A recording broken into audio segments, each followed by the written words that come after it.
Are you searching for the best in online black radio? Then go to blacktalkradionetwork.com, helping you filter through the noise. Real talk, black talk.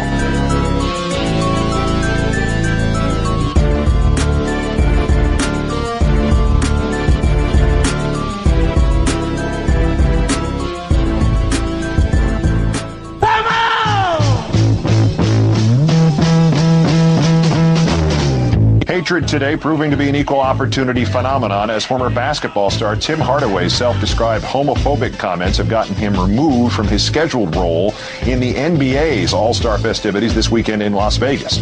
Hardaway apologized yesterday, not necessarily for the homophobia itself, but for revealing it, which he did earlier in the day in two separate interviews, the first with Dan Le Batard on a radio station in Miami. Le Batard challenged Hardaway about what he would do if he had to play alongside a gay teammate. What could you do? You don't have a recourse. You ask for a trade? Yeah, or I asked for him to get traded. One or the other. Or if something has to give, and I think the majority of the players would ask for him to be traded, or they would want to get traded.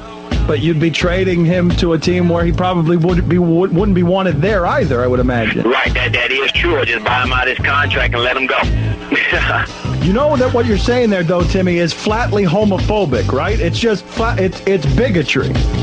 Well, I hate gay people, so I let it be known. I don't like gay people. I don't like to be around gay people. I don't, I'm homophobic. I don't like it. It shouldn't be in the world for that, or in the United States for it. So I don't like it. By the way, if you do not know this, that was not a question asked in a vacuum. This followed the announcement by former NBA player John Amici that he was and is gay. Kobe Bryant again at the center of controversy, this time for something he said during a nationally televised basketball game. While protesting a ref's call, he used a homophobic slur. Now the league has slapped him with a big-time fine, and David Wright has that story. That's who the Lakers are going to see now. As the LA Lakers advance to the playoffs, the NBA is fining the team's star player $100,000 for inexcusable homophobic language against a ref. The comment that I made, even though it was not meant as what it's perceived to be, is nonetheless wrong. Kobe Bryant told ESPN Radio he's appealing the fine, saying he was just frustrated in the heat of the game. But now he's facing heat from gay groups. And when it comes to homophobia, nothing surprises me. ESPN's LZ Granderson, an openly gay sports writer, doesn't believe Bryant is homophobic. He finally apologized, and that means he's doing some listening. This controversy comes at a time when the NBA was already planning a public service campaign in order to present the league as being more gay-friendly. Now, everybody stand by. In fact, here's a sneak peek at a public service message to be broadcast during the NBA Finals. The Phoenix Suns' Grant Hill taped it the same day Bryant called the ref out. It's not creative. It's offensive to gay people, and you're better than that. Some say Bryant's blunder may spark a healthy dialogue about whether such language is appropriate even for the locker room, let alone the open court. Kobe does have freedom of speech, but freedom of speech is not freedom from consequences. Bryant seems to realize that now. There's a lot of things being said that should not be said. He's now in full court press doing damage control. Frank Cholet knew exactly what he was doing when he started heckling Chicago Bulls center Joakim Noah at the free throw line during Sunday night's Game 3 against the Heat.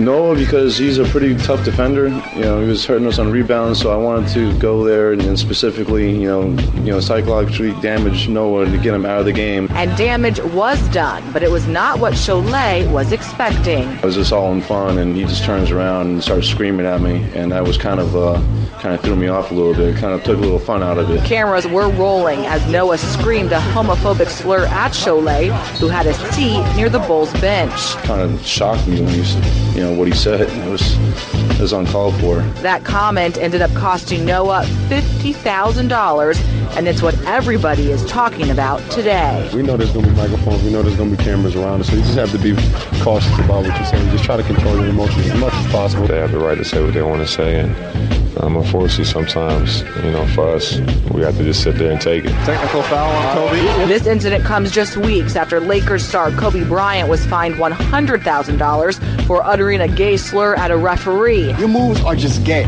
And after this recent ad was released by the NBA discouraging such comments. Sometimes, fans say things that are a little bit overboard, but still, it's on us not to react. If you react, they win.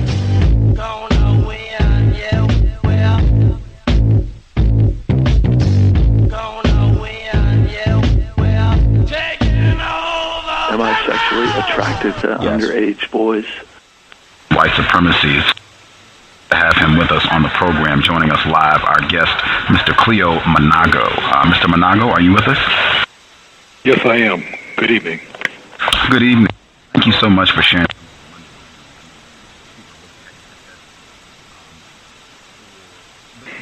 I'm not sure if you're aware of this, but you're going in and out.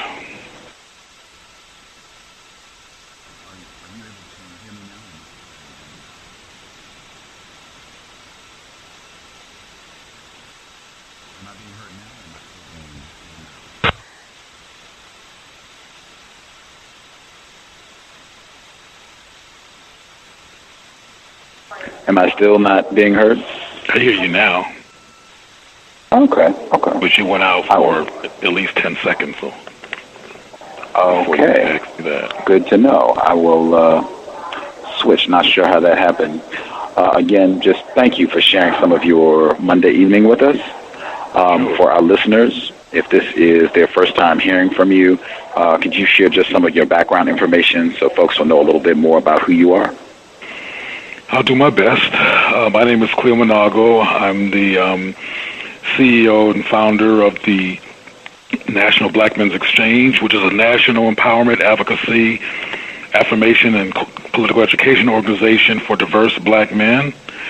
And I'm also the director of the Amasi Centers for Wellness, Education, and Culture based in Los Angeles, a national wellness center focused on healing, critical thinking, and problem solving among diverse black people, and helping to resolve internalized oppression and destructive behaviors that have resulted from years of unaddressed oppression and low self-esteem and low self-expectations among black people.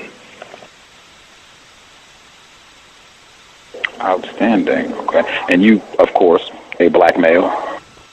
I'm a black male, yes. And I have to correct... Go on, I'm sorry. Please, go ahead. I have to correct something that you said on your website in terms of how you described me. I understand why you would say it the way you did, given the way white homosexuals have successfully promoted the word gay as a descriptor of homosexuals. But if you look closely at anything that I have written in what I say, I don't describe myself as a gay person. I am a same-gender loving person, or scientifically a homosexual, as you are heterosexual, I would imagine. But I do not identify as or with gay culture in that community. Can you share some of that with our listeners? I don't like being called a black gay man. Okay. Can you share some of the politics behind that with regards to why you choose not to use the term gay? I know you said that you feel that term has been used by white people. Well, that's who created it. I mean, if you know anything about, for example, just to give you a little history about James Baldwin, James Baldwin was an out homosexual man in the 50s, 60s, 70s, 80s, and 90s, who was well known and who was a black freedom fighter and activist. He was out as a homosexual, but the gay movement, which was alive and well in the late 70s and early 80s, he would not identify with it for the same reasons that I don't, because it's predominantly white gay male construct. It's historically just as racist as society at large can be, and it doesn't affirm black people. The same gender loving movement is a movement that consists primarily of homosexual and bisexual black people who want to have a way of being and a movement and a perspective that is affirming of black life and culture and not necessarily steeped in a white racist construct as gay tends to be. Oh, wow. Thank you for pointing that out. I will make sure I will reference you for the duration of the program. Same gender loving. Or SGL for short, if you like. Okay. We'll go SGL. Yeah, your listeners can do research on this and research on me, and it will be crystal clear in terms of my identity and everything else that I just said. Outstanding. I think some of that will relate to some of the topics that we'll touch on this evening. Yes. Before I get to that, this program, Context of White Supremacy, I have unfortunately concluded, same thing as you just said, we live on a planet dominated by racism. I use the terms racism and white supremacy as synonyms. Same definition for both terms. The definition I use is as follows: a global system of people who classify themselves as white and are dedicated to abusing and or subjugating everyone in the known universe whom they classify as not white. Do you believe that such a system exists, and do you think that's an accurate definition? Well, we're speaking English, aren't we? You know, most of the in many parts of the world, you are not legit if you don't know English. That's a white supremacist gauge of measurement in terms of what's relevant and what's not. You know, we don't know our language. We don't know where we came from. And that's true for Africans throughout the diaspora, except for on the continent. And many of them are being colonized out of memory. So I would tend to think that what you're saying is quite true. Thank you. Before I touched on some of the more current events, I wanted to get you to explain, because I've seen this term in some of the articles that you've written, where you reference a quote-unquote white homosexual agenda. And I just wanted you to explain what that is to our audience. Well, I'll do it in the context of GLAAD. GLAAD, which I forgot what the acronym stands for, Gay and Lesbian Anti-Defamation, I think, is defamation something, I think is what it stands for. The organization, as we speak, is predominantly white, does not, rarely, except when it's politically correct, like right now, due to people like myself challenging them for being racist, typically they don't address issues relevant to black people. That includes same-gender-loving black people's issues that are specific to black people. And the whole thing is ran by white men and women who are homosexuals. And so GLAAD, one of my reasons that I challenged GLAAD was because, from my perspective, they were too racist, typically, in terms of how they operate, to have the nerves to keep on attacking over and over and over one black man after another. It's like, okay, if you're going to do this, you're going to have to give up the racism, or you don't get to do this. And what I mean by racism is the perpetual marginalization or lack of focus on issues relevant to black people. And to be clear, I don't really necessarily want them to focus on black people's issues, and I'm not looking for them to do that, and really don't care if they do or not. My perspective is, though, that you don't get to attack Joaquin, Tracy, Isaiah Washington, Roland Martin, we can go on and on, and do that, and not see what you're doing, and not, this being the white gay community, and not try to examine why black men have the reactions that they have. There's a reason for everything. And some of it has to do with racism. So you don't get to just do that without there being a challenge by people like myself, in terms of the irony here of this white powerful group using this white privilege and resources to constantly bully and attack black men. Even if these black men are saying things that are questionable, that I agree is problematic, it ain't gonna go down like that. You understand what I'm saying? Or did I confuse you? It Hello? Messed up again. Okay, so I would ask for, if there are folks who are listening in and they say, wait a minute now, Mr. Manago, I've heard white people be challenged, get in trouble. I think one of our listeners, he just shared Brett Ratner had to quit hosting the Oscars because he had made some comments that were labeled as homophobic, that, white people get called out too. Okay, well, you gave an example. Okay, examples are important. What's his name? Brett Ratner. Okay, with Mr. Ratner. Mr. Ratner didn't lose his job. Mr. Ratner lost that opportunity to do that once a year. These brothers that were being attacked, like the way we just described earlier, were about to lose everything. Roland Martin lost a whole job. Tracy bowed and scraped desperately not to lose his job. They also went after Adam Carolla, who's a racer, and they also went after a car racer. They also went after Donald Trump, too, and both them men said, y'all can kiss my butt, because they didn't have nothing to lose. They weren't impressed with GLAAD's threats because they have power. And it gets back to what you call cows. That dude not being able to spend one night talking about the Oscars. That's one night. That's not no biggie. It might be cute, if you will, or fun exposure for him on one night a year, but it does not mess with his livelihood. And I didn't say that GLAAD, I never said that GLAAD, to be clear, I never said that GLAAD did not challenge white people. They do. But there's a power dynamic here that bothers me, and that GLAAD benefits from it by being white. The power dynamic here is that they were, and there's also another issue here which I hope is clear in terms of the difference between the black and white issue. I don't think that black people, or black men in particular, are simply homophobic.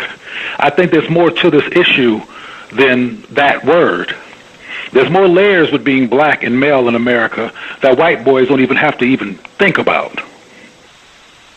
And even when it comes to the issue of power, let alone the layers that I might get into in a moment, but when it comes to power, Roland went to talk to GLAAD to keep his job. Tracy went to talk to GLAAD to keep his job. Did the guy who lost the hosting of the Oscars talk to GLAAD? That's a question. Hello? From reports that I've seen, they did have some contacts, and Mr. Ratner said that he was going to work on doing some sort of public service announcement in opposition to bullying of gay or same-gender loving people. No, gay is correct, and I'll make that. I might talk about that later, but no, they call it gay. So. But I don't know much about the Ratner case.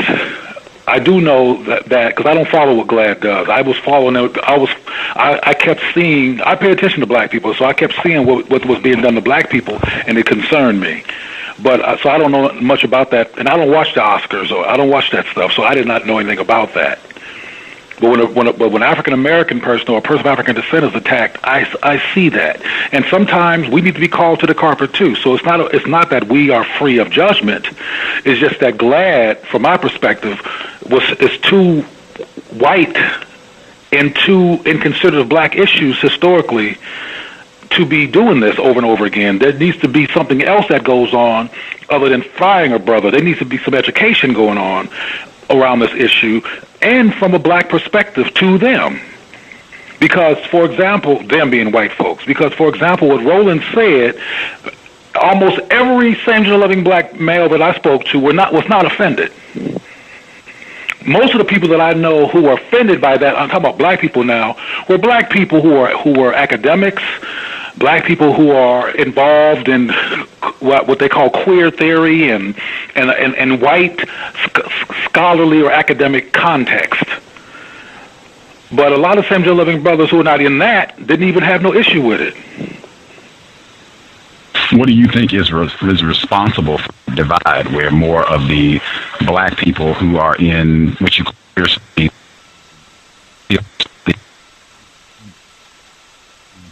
I'm sorry, you're going in and out. I couldn't hear you. Switch my microphone here. Okay. What do you think is responsible for that divide where black people who are not into the queer studies and a lot of the white academic thinking, they were not offended? Because, how do I say this? Because I know and care about some of these black people who are, in my opinion, indoctrinated in queer theory. So I might potentially offend them. But I'll say this: the Academy is white. The Academy is white. Black issues, black understanding, black historical considerations, black brilliance, black research is marginal to the Academy. And that even includes in some black so-called HBCUs, because to get accredited, you have to have White Supremacy 101 be central to what you teach. So these people that I know of have become doctorate, masters, people, all kinds of folks, and their certificate of alleged mastery to the doctoral level came out of a white bias context, and they have become saturated with that, and it's helped them to develop their relevance through that lens. So their minds and perspective is very much influenced by whiteness, and they have a doctorate in whiteness. Everyday brothers and sisters I speak to, they're not in that. They're not in the Academy. They're not influenced by. They're not that influenced. All of us are influenced by it, but they're not situated in terms of their relevance directly inside of a white supremacist context called the Academy. You know what I mean by the Academy, right? I believe I do. Yes, sir. Schools, universities, colleges, all that. Right. Yes, sir. Wow. That's the difference, and I'm looking at faces and names. I remember the people who defied my challenge of GLAAD for trying to get Roland fired. All of the people, 90% of the people who were bothered by my challenge, black people who were bothered by my challenge of Roland, were either in the Academy or very much entrenched in white, gay, queer culture.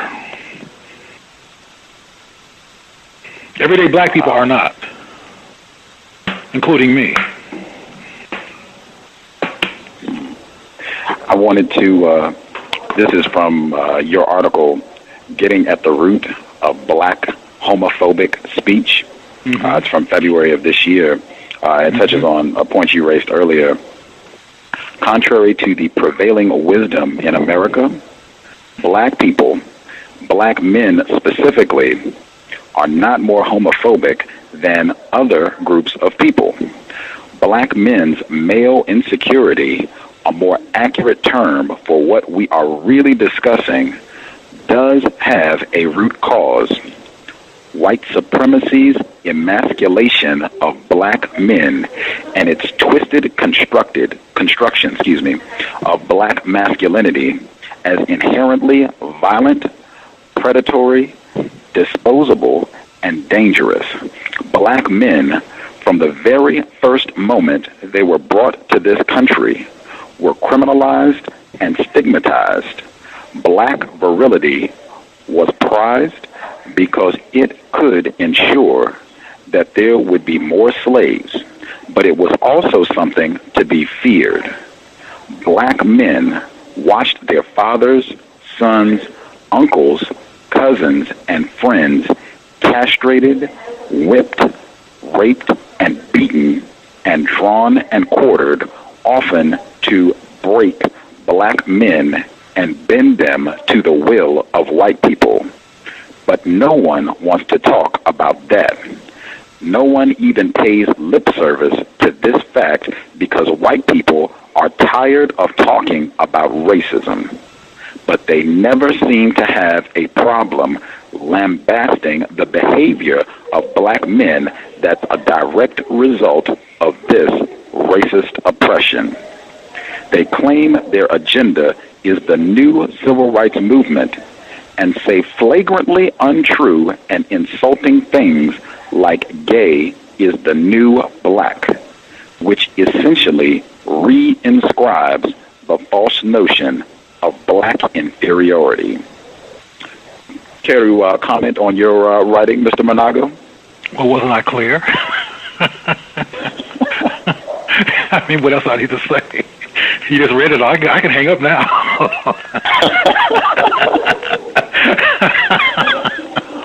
I mean, what's the question? Well, I guess if I wanted to be specific, and I can relate this to what happened with Brandon White, black male, Atlanta area. Recent video was released where he was attacked, viciously beaten by 3 other black males. And you were commenting, I heard this on your interview with Mr. Scotty Reed, Black Talk Radio Network, where you said that this is not about homophobia, this is just about black males, unfortunately, making an effort to prove that they are a man in a system dominated by white supremacy. Does that make sense? Yeah. Yeah, and I want to say, so I won't sound like I'm from Mars, particularly to your audience members who may be same-gender loving, is that I know, because I'm black and I'm from the black community and I'm a same-gender loving person, that there are anti-homosexual attitudes in the black community. But I also know that it's not true that there is a disproportionate amount of heterosexual black men just going around ganging up and beating up homosexual men. That is not true. It's not an epidemic. Now, there is an epidemic of name-calling, not spiritual, let me take that word back. I meant religious, very different. Religious-based attacks on homosexuals and all this stuff about abomination and all this, that's very traumatizing and hurtful and brutal to the soul and psyche of a lot of same-gender living people who hear that mess. And there's definitely a lot of verbal abuse, which is what people consider what these basketball players have said, and that exists, and that's problematic. But what that video depicts in that film, I mean, about with the brother that got beat up in Atlanta, that's not an epidemic, and that's what gay identified people are trying to imply. And supposedly, and you know, when the dust clears, we'll find out that situation is not as it appears. I mean, what I mean by that, in case your listeners don't know, is that right now it appears that a young man was minding his own business, walked out of the store, and just got jumped on because he was a quote-unquote faggot. Well, apparently there's more to it than that. Supposedly, possibly there's more to it than that. I don't really know the whole truth. I wasn't there. But I do know that what's on tape is rare. What happens more often than that is some black people just attacking black people because they're black people, because we got issues and we suffer from internalized white supremacy, along with the emasculation issues, and sometimes we just attack each other and are not. In some cases, this is not an epidemic either, but it happens enough for it to be a problem, where we go off on each other because of being oversensitive, because of the pain that we repress, and that we're not allowed to talk about. We're told to pray instead of dealing with stuff. So there's lots of, negative, destructive, violent, sometimes outcomes to frustration among black people, but it's not disproportionately targeted to homosexuals. That's not true. I've been living in black communities all my life and all over this country, and that's not an epidemic. That's an anomaly. Very important words. I actually have that sound clip from CBS News where they had the update on what happened with Brandon White. It's just 2 minutes. I'd like to play that really quick and then ask a question based on this, because I think this is extremely important. This is from CBS News. This was just this past weekend, courtesy of Mr. Scotty Reed, Black Talk Radio Network. We'll be right back. 2 minutes. New tonight, gay rights activists have tough questions about the brutal beating of a young man that went viral on the internet. Those activists who stood behind Brandon White after the beating believed White was attacked because he's gay. But tonight, they revealed some new details about the motive behind the attack to CBS Atlanta's Tony McNary.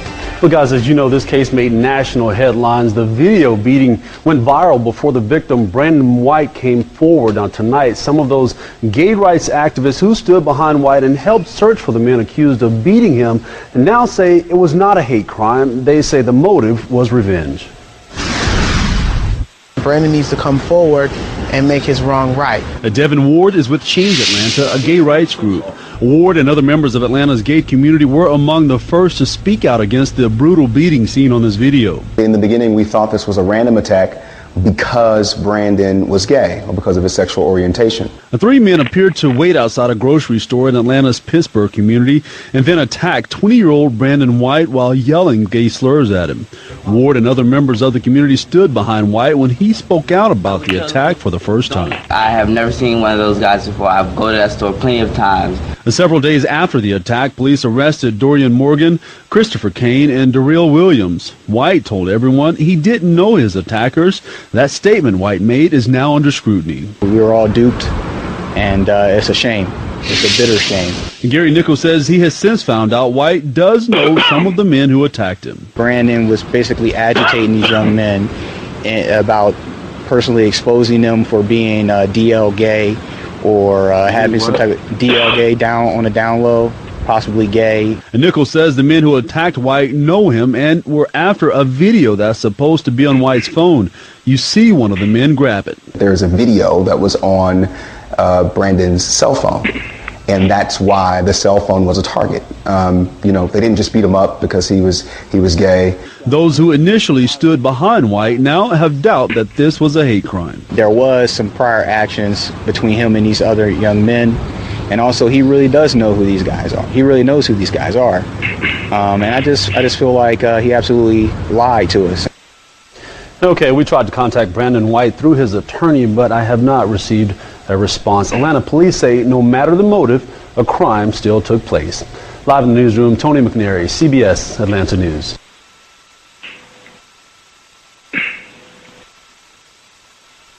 Context of white supremacy. Again, just relating to what you just shared, many of the media reports that I've seen, they have given the impression that if you are a gay black male in Atlanta, you're under attack. It's dangerous for you to be outside. This sort of thing could happen anytime.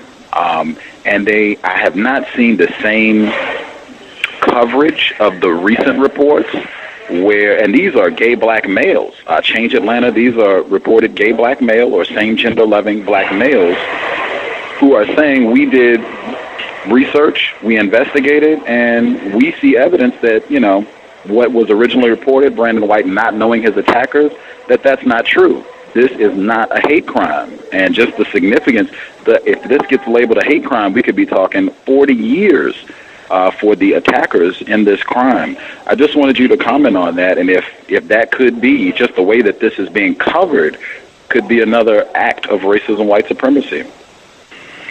Well, first of all, I lived in Atlanta for 5 years, up until 2 years ago.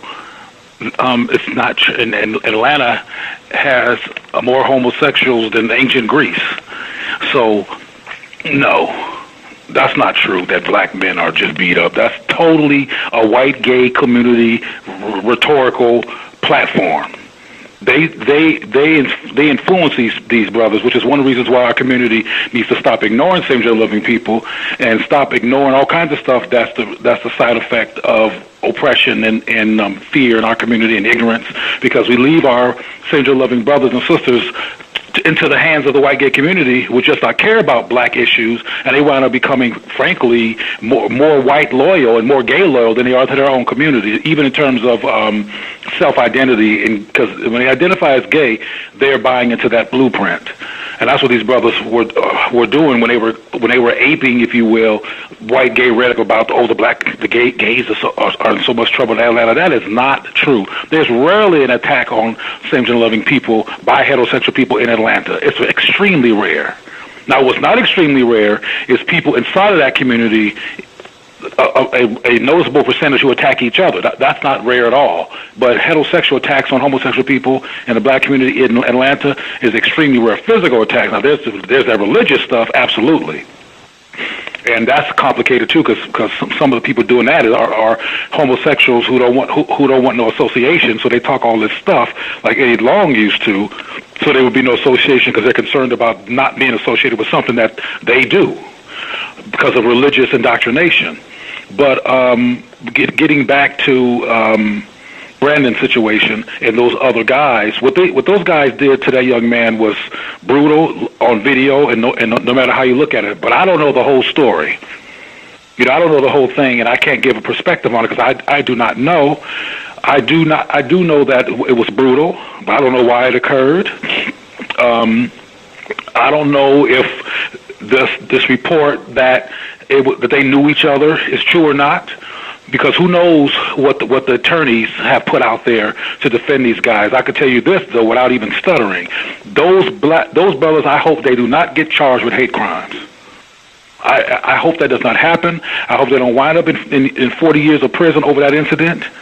There should be something that occurs, but not no severe 40-year. I mean, that's murder. That's murdering them. Their life is over, and I'm sure that they have a wake-up call now, and they're willing to be self-reflective, and they should get that opportunity. They shouldn't be thrown under the bus for the rest of their lives over some white gay concocted gay hate crime accusation. I don't agree with that at all.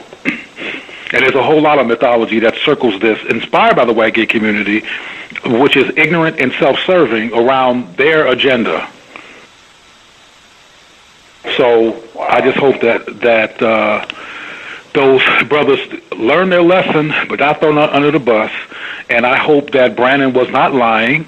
But I will say again that regardless, even if Brandon was telling the truth, what happened on that video is rare. And I do believe very clearly that there's more to it than what we're hearing. And I felt that way when I first saw it. Wow.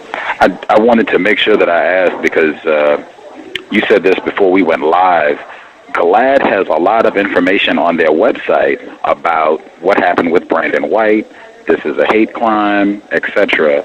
You said that this is new. GLAAD normally doesn't do this, and you think this is a response to your accusations that GLAAD has been practicing racism, white supremacy. Could you share a bit about that? Yeah, I had suggested to you when you brought it up that if GLAAD has not reconstructed their website, which they're rich enough to do, if you go back historically and look at issues that they've put on their website, black people's issues were not on their radar. And even when this incident with Brandon occurred, they weren't up front in Atlanta talking about this whole thing. It's become symbolic in the media, and they can throw it on their website now that it's sensational, and they've been accused of racism and make themselves look inclusive. But this is a bunch of strategic, predominantly white people who are taking advantage of a high-profile issue, which makes them look less racist than what they are. Look at their board of records. Look at their staff.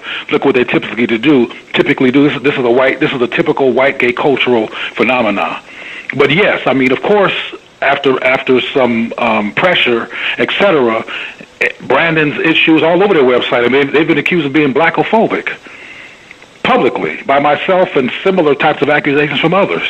So one of the worst things that you could be accused of, whether it's true or not, is racism. Just like one of the worst things you can be accused of right now, whether you are or not, is homophobic.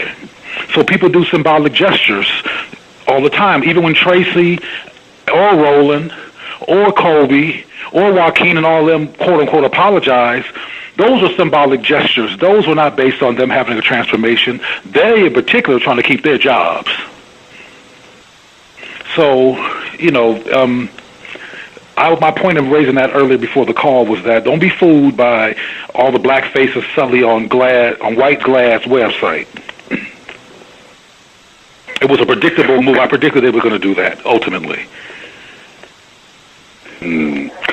Context of white supremacy. I will double check, see if our co-host, Justice, if she has some questions. Folks, if you're interested in calling in, the number to dial 760-569-7676, and the code is 564-943#. And just press *6 if you have questions. Justice, your line should be open. Please feel free. Can I be heard? Yes, ma'am. Okay. Greetings to the guest. Why do you want to be a homosexual? I have to laugh at that question because, no matter what I say, no matter how much I talk about issues that are important to me regarding black folks, people ask questions like that. And is she still there? Are you still there? Yeah, I'm here. Okay. Well, let me ask you this, just so I can make sure that there's some contrast in terms of how I will address that question. Why do you choose to be heterosexual, if indeed you are? Are you? What is that? Are you attracted to men? Are you a female? You're a female or male? I'm a female. Are you sincerely, romantically, and erotically attracted to men? I'm pretty young, so. Oh. Yeah. Well, do you fantasize about having boyfriends or girlfriends? What do you mean? Have you ever found another person cute or attractive or been infatuated with them? How old are you? I'm 12. Oh, are you a baby? I'm not a baby. I feel uncomfortable even talking to you about this. But I still could ask you this question. It's kind of innocent, which is when you think, have you ever thought about having like a boyfriend or something like that before? Not really, no. Okay, so you don't think about you. I know when I was 12, I wasn't sexual at all until I was almost 20. But when I was 8, 9, 10, and 11, I definitely had infatuations and people that I thought were attractive or cute or interesting or whatever. And you never saw a girl or a boy that you thought was particularly interesting or that that made you smile or that you were infatuated with? That hasn't happened with you yet? No. Okay. Well then, you're 12, so I have to be very appropriate in my response, and I'll just say this: I didn't choose to be a same-gender loving person. I didn't wake up one morning on one Thursday and say, "Okay, what do I want, man or woman? Let me choose man." That didn't happen. As a matter of fact, as a black person who definitely experienced some difficulty in this society for being black, I don't think I would have actively chose another reason for people to mess with me if they chose to do that or try to do that. So, I'm glad to be everything that I am. It's all I know, and I'm quite fine with it. But I didn't sit down and make a choice. This is who I am. And one day you'll discover who you are, in case you haven't.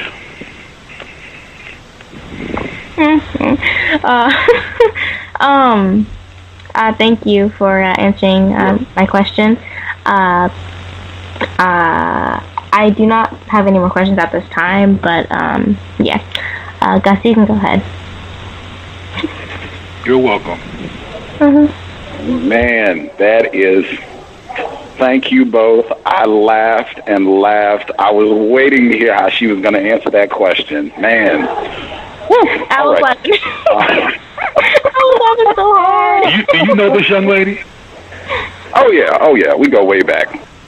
Way back to fatherhood and daughterhood? No. Oh, no. That's no way. Okay. Way back, because it can't be that far back. She's only 12. Okay, but go on. All righty. We have a person who called in 3987. 3987. Did you have a question for Mr. Manago? Good afternoon, Gus, and yes, how you doing? Greetings, sir. I'm great. How are you? My name is Joe from Washington, D.C., and I'm about 36, and the reason I called in is because I have a gay son. And one of the things that I tried to make sure that I did, I actually made sure that I educated myself. I had gay friends. I actually had gay gentlemen come in my house, educate my son about AIDS, about the lifestyle, about false gender, about everything. And my son is actually in college now, and for us, there is no conversation that I do not talk to him about.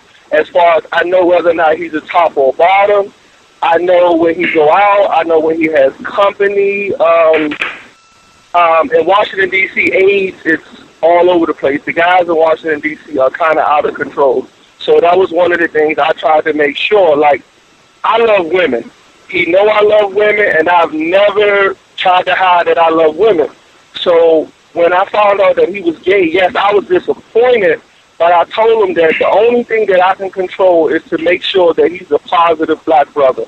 Other than that, whoever he chooses to have sex with, I don't chastise him about anything. And I make sure that I make the kind of environment that he's able to come talk to me about anything. And I think that's more important than concentrating on who my son having sex with.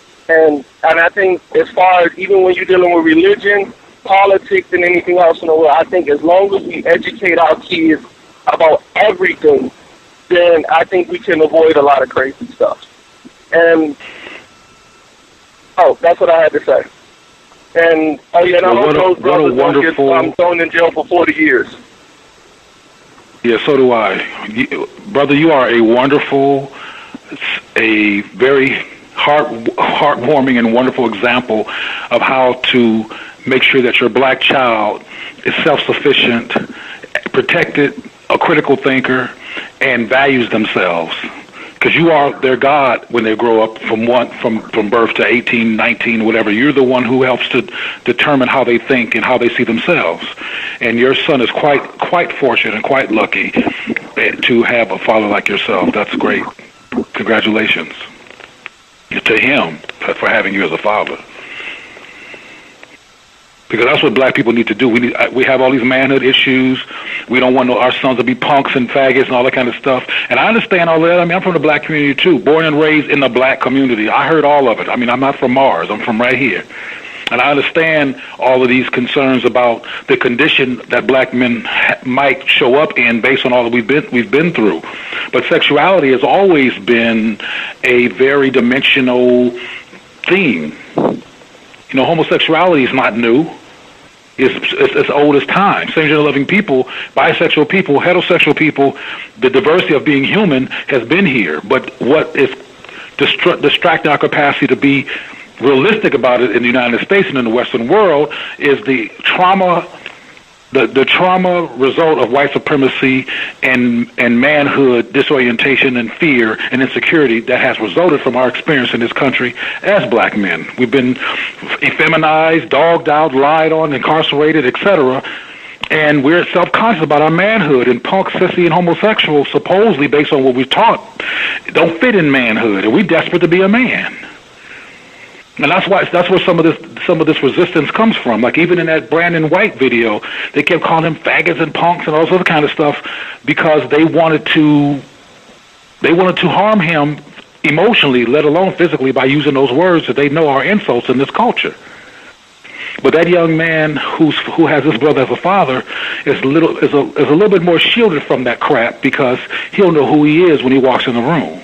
A lot of our brothers and sisters don't know who they are because who they are has been constantly castigated out of them through abuse, verbal abuse, typically, and religious abuse.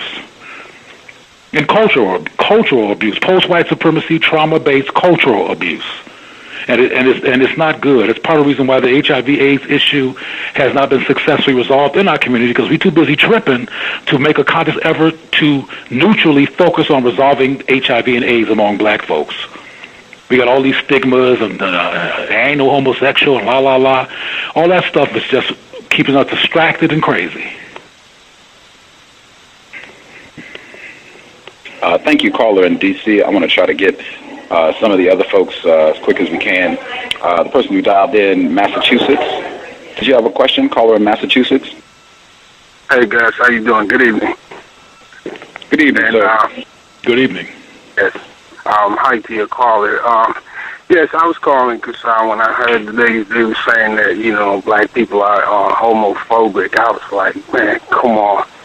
I happen to grow up in D.C., right? And I grew up in mostly it wasn't a non-white community. It was like 1% white, 50% so-called black Americans or African Americans, Ethiopians, Africans, Latinos, Jamaicans, Trinidadians. It was like you know, a multiculturalism of non-white, especially around. If that brother that just called, he's from D.C., he knows about Malcolm X Park down on 16th Street and U Street. And I used to see homosexuals all over D.C. Right there around U Street, I remember I saw some artwork to one of them. It was a ceramic thing. It was kind of heavy. So he asked me to go to his house and hang it up for him because I had to drill a hole. He had a brick wall. I had to drill a hole in it in the wall and put some epoxy in it. And I know that they were living pretty well. They were doing very well. They weren't rich, but they were doing well financially. And they were living right in the middle of the hood. There was people selling drugs across the street. I never saw them more. I saw them people for many years. And then like 2 buildings down, there were some other gay people. And then another building, there was some other gay men. And I never saw anybody abusing them or anything like that. You know, I do not, you know, I'm a straight man. You know, I do not condone homosexuality, but I'm not free. As they say, I'm not free of saying so. You know, I'm not out to kill nobody and nothing. I got my own demons to deal with. But and I also had a cousin that I love very much. He passed. He died of AIDS. He was homosexual. He struggled with that. He tried to go to church to date females, all kinds of stuff. And I guess, you know, he couldn't give it up. And you know, he passed. And the one thing I remember about him, he never disrespected me, even though he was gay. He never acted gay around me. One thing, my aunt would have slapped the heck out of him if he would have came around us acting like that. So he was always proper with us. He always gave us respect. You know, he was a big dude, man. He was big as Muhammad Ali. He looked like that dude to be doing them Allstate commercial or some insurance commercial like that. Big, dark, but you know. But anyhow, that I never seen that in a black neighborhood. Black people harassing homosexuals and being anti-homosexual like that. We might be some young kids or something like that, but that happens to anybody. But I never seen that like that. Can I respond? Thanks. Gus, can I respond to that? Oh, absolutely. Yes, sir. Okay. One of the things I want to bring to this brother's attention is that I agree, and it's been my experience as well, that it's true that same-gender loving black folks in the black community aren't just up and attacked and viciously beat up physically all the time. And that's what I said earlier in this conversation.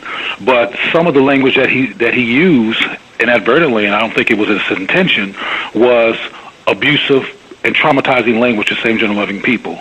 For example, he said that he didn't condone it. Now, I'm sure he was just simply speaking off the cuff and saying what he felt. But well, I'm sorry. Let me finish my point. I'm straight. My case is females. That's what I meant. Okay, but right. I mean, I hear you, but I want you to check out your language. My way of loving, just like your relatives or whoever he was, way of loving, shouldn't be subject to being condoned or not. It's who he is. It's not an issue. That's not an issue of being condoned. He exists, and part of one of the reasons why he probably didn't live long with because there's people who have lived a long time with HIV, and there's different reasons why they do. But one of the reasons why he probably didn't live long because he was suffering. For example, if you went to church to quote unquote give it up, as you said, and he couldn't give it up. First of all, that he even have to go to church and go through all that crap was traumatizing and was killing him, because he was mythologically trained to think that there was some God somewhere, probably a white Jesus, likely, but there was a God somewhere who said he was bad, and he went to try to change something that could not be changed. He was what he was, but he was not allowed to just flow and just live and breathe for who he was. That caused him trauma, which can kill you. So that's probably why his immune system finally gave out along with the virus, because it was so injured that that kind of emotional war just took him out. We have to stop doing that to same-gender living people, because we're killing same-gender living people. And you also said that he didn't act gay. Well, first of all, man, around this. Oh, I know what you mean. I've heard it, man. I've been on the planet a few decades, so I know exactly what you're talking about. I've heard it before, and we don't know how he was, because he probably was acting not like acting different from who he really was for your approval, just like he was acting like. What I'm saying is the same as you have an uncle and he's a gangster, he's a thug. He got nephews, and they're young. He's not going to come and act gangster or thug around them. He's going to respect them. That's what I meant by him respecting. I know what you meant. I know what you meant. The way he would behave out on the street around us. That's what I know what you meant. I'm serious. I don't mean to interrupt you, but I know what you meant, and you helped to make my point. Because acting gangster, that's definitely an act. You know, brothers be walking all hard with Timberlands and 20 leather jackets, all this kind of crap on a chain. That's definitely an act. But being a same-gender loving person is no more of an act than being a heterosexual person. And you already mentioned that he tried to go to church and pray it away and not be who he was. And I'm telling you that based on being attacked emotionally and religiously for who he probably was acting every time you were in his presence, so he would not be rejected by you, because he probably wanted your approval. So you probably never saw him for who he truly really was in the absolute sense, because he felt self-conscious about being who he was, because he felt bad about it, which is why he went to church to pray it away, but he couldn't. Just like you can't pray your heterosexuality away. So I'm saying what I'm saying. I don't really treat him bad or nothing. I never treat him bad. You probably didn't treat him bad, and I believe that. You probably didn't treat him bad intently. You know, I mean, a lot of the black community has not had a rational conversation about this issue. We've been so busy trying to act like there are no homosexuals and call them fags and abominations that there's been very little rational space in the black community context to just have this conversation. And we're suffering as a result of that. I'm not suffering personally, because I know who I am, and I've known who I am for years, and I know the difference between the mythology and the truth. But unfortunately, a lot of my sisters and brothers don't. That's why the Black Business Exchange, which we talked about earlier in terms of my introduction, was created to help us learn to be comfortable with who we are, so we can stop self-destructing. You know yourself, based on what you just described in terms of the church and condoning, etc., that this brother went through some challenges for being a same-gender loving person. And I'm saying that it might have been part of what led to his early demise. Stress, I work in health. Stress and trauma, I'm sure you've seen, I know I have, a person who takes a lot of drugs. You can be 20 years old, and if you take a lot of drugs, you look old, because your immune system is being zapped.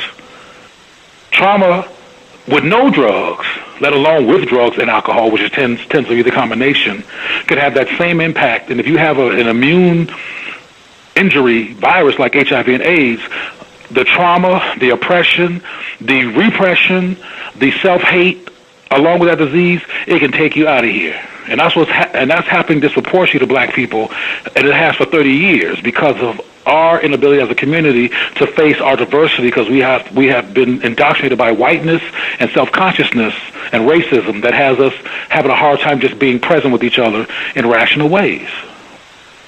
And it's killing us. And it goes beyond homosexuality. There's black-on-black violence, as it's called, all over our community, based on us looking at each other sideways just because each other are black, or more commonly called the so-called N-word. We got to stop that stuff. Caller in Massachusetts, hang on one second. I wanted to make sure we got one of our other callers as well. Pam, your line should be open. If you had questions, Pam, your line should be open. Yes, thank you, Gus.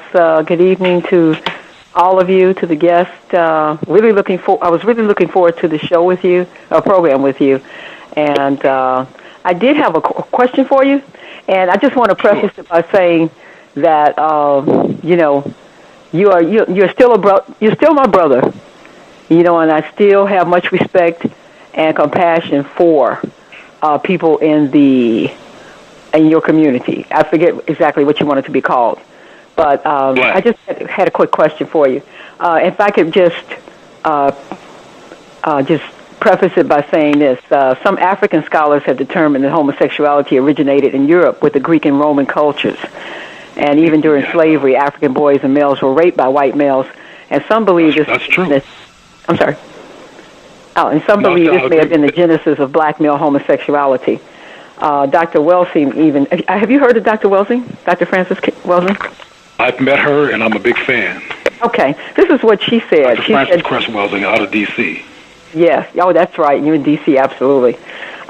She said this is just a statement that she made, during the past 400 years, black men in the U.S. have been forced into passive and cooperative submission to white men. And she says that the patterns of behavior, what she says is white men in this world area have at least a vague, perhaps unconscious understanding that after 20 generations, male passivity has evolved into male effeminization, bisexuality, and homosexuality. These patterns of behavior are simply expressions of male self-submission to other males in the area of people activity called sex. And my question to you is, have you found in your experience that what percentage could you give to the number of black males who have been molested prior to to finding out that they had homosexual inclinations? What percentage of black men do you think have been molested? Well, in terms of finite numbers and being absolutely accurate, I don't know what the absolute numbers are, but I can tell you what I've researched and experienced. Okay. I can tell you that easily. And what I have, and I've also done research on sexual trauma and the abuse of children in particular, and how our children can racialize their abuse and on all kinds of stuff. And that's another topic that's relevant. But I want to get back to your point because we're going to end the show at some point. Black people, like all kinds of people in this society, are experiencing rape and molestation. It's also a known fact that people who are raped and molested come out heterosexual, and people who are raped and molested come out heterosexual. If it was true that most people who are, or a disproportionate amount of people who are raped and molested are homosexual, there would hardly be any black women who love men. There'd be hardly any women, period, who love men, because most women disproportionately deal with some type of sexual abuse, and it's coming more to the surface that a disproportionate number of males experience some type of inappropriate sexual contact from an older, more controlled adult. So unfortunately, the tendency to be raped or violated is all over the place. And it's highly probable thing that can occur to a lot of people, but not everybody is homosexual. And matter of fact, heterosexuals outnumber homosexuals.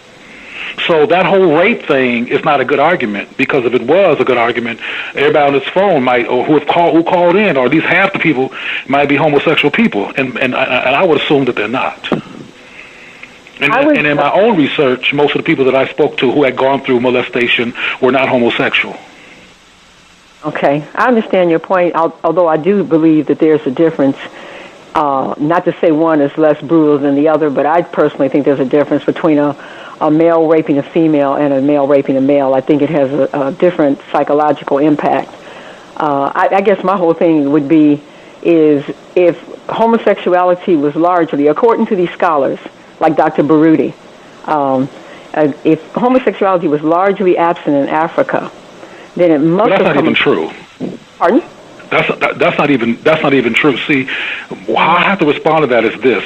Okay. Baruti and even Welsing, who I'm a big fan of, their worldview is in the context of white supremacy, even while they're resisting white supremacy. They speak mostly English. That's their first language. Their frame of reference is the result of white supremacy, even though, like myself, they do what they can to challenge it. They also are very concerned subjectively about the damage done to black men. That's a big concern to Welsing. So having that legitimate concern creates a bias a justifiable bias in terms of her come from and her intent to save and resurrect black men. So there's a bias here. This is not neutral territory. These people are defensively trying to save and resurrect and restore black manhood. So they don't like homosexuality. It doesn't fit in their frame of reference based on how they've been trained before they even became scholars. So this is not neutral territory. However, I'm sorry, I didn't mean to They're not homosexualologists. Okay, you know what? Homosexuologists, they're experts on critiquing. Let me finish this point. Okay. They're experts on critiquing homosexuality, but they're not experts on homosexuality. Okay, and I probably I'm more of an expert on homosexuality than both of those people. Okay, and you know what? I would have to defer to to what you're saying because I would assume that you may be. However, there is very little evidence if you look at people who have dealt with Africa historically, and they really weren't homosexually bent. That was just part of the discovery. Homosexually what? Pardon? Homosexually what? What was the word you used? No, I said what I meant was, I don't know what I said. I think what I said basically was that I don't think that their historical research was centered around homosexuality. I think that was part of what was uncovered during their research of ancient Africa.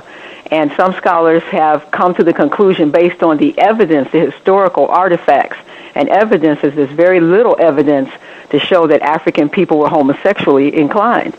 And so if that's true, and you disagree with that, and I can respect that, but if that is true... It's not true. It's not true. As a matter of fact, there's so many people in our community who are ashamed. I never forget that when the HIV/AIDS issue first came out, and they went to, this was in the early 90s, and they went to Africa. I forgot which part of Africa it was, but it was a part of Africa that was highly impacted by HIV and AIDS. And they went into these villages to talk about AIDS. And one of the first things that people said, nobody even asked them this question. They were so hyper concerned about it. One of the first things they said was, "We don't have no homosexuals. We don't have no homosexuals." Nobody had even asked them that. They were self-consciously defensive around that kind of accusation, and I know for a fact that they do have homosexuals. I've been all over Africa. I spent a lot of time in Africa. Now, what some biased scholars would say, who are not being reasonable but biased, well, if they do have homosexuality in cultural indigenous Africa, it's because of the colonized. The colonized, but none of that. That's all conjecture. I mean, I'm a homosexual, and I've been one all my life. Didn't no white man come into my bedroom and rape me. That didn't happen. Okay, my response to that would be that obviously whatever you find as a person living today in Africa is largely a result of white colonization and infestation and infection. Let me just finish the point. It is. I'm just saying, you and I, we live in the present world. So any experiences that you and I have had in Africa is, as anything that we see is largely a result of white people. But what I'm talking about are the scholars. Now, I'm not a historical scholar. These people have done their research, just like you have more experiences in the area of homosexuality. I would suspect they have more experience in studying ancient Africa than either you and I do. And so what I'm saying is they have looked at the evidence, they've looked at artifacts, they've looked at not just being biased, but they've looked at the evidence and the artifacts that say that that homosexuality was largely non-existent. That's not an attack on you personally. And when you look at, I'm sorry. When you look at the list of African nations that oppose homosexuality, you'll see that is a traditional attitude in Africa culture, rightly or wrongly, that is anti-homosexual. So that didn't come about because white people came. That was there, and white people are the ones that are pushing them to change their ancient and traditional ways of viewing homosexuality. So I think there's more evidence that homosexuality is... Well, what I'd like you to do... not common in Africa. I want you to know... Okay. I'm very, very thoroughly familiar with Dr. Welsing and the ISIS paper, so we make that clear. But and there's no evidence nowhere in that book that there's no homosexuality. There's opinions and perspectives and theories, but that's not evidence. I'm not talking about Dr. Welsing. My email. Let me finish. I heard you. My email. One of my emails is Cleo Manago at AOL.com. Mm-hmm. When you find some evidence, and I know what evidence is, send it to me. Okay, everybody. I've been the same gender-loving person in all my life, and I'm very familiar with everything that you said. Those scholars, and they don't have no evidence. They have opinion. They have bias. They have a lens in which they read things, And they also don't know what they're talking about in terms of pure information because they were not there. Okay. There's information in the pyramids that people do not know what the heck they were saying to this day because they don't know. They weren't there. Okay. I guess we can humanity is thousands and thousands. Let me finish my point. Humanity is millions of years old. Mm-hmm. So there's some things that we just don't know. Mm-hmm. I'm here to tell you that there's evidence of same-gender loving people that I can send you, particularly after you send me something, so I have your email, where there were same-gender loving people in Kemet, for example. But in a anti-homosexual defense of black context, you're not going to hear about that because the community overall is reactionary to homosexuality as they have been influenced by the Victorian masters of this country in the Holy Bible and King James, none of which were black. So the lens here to even analyze this issue, whether it's Welsing or whoever, is not neutral, it's defensive.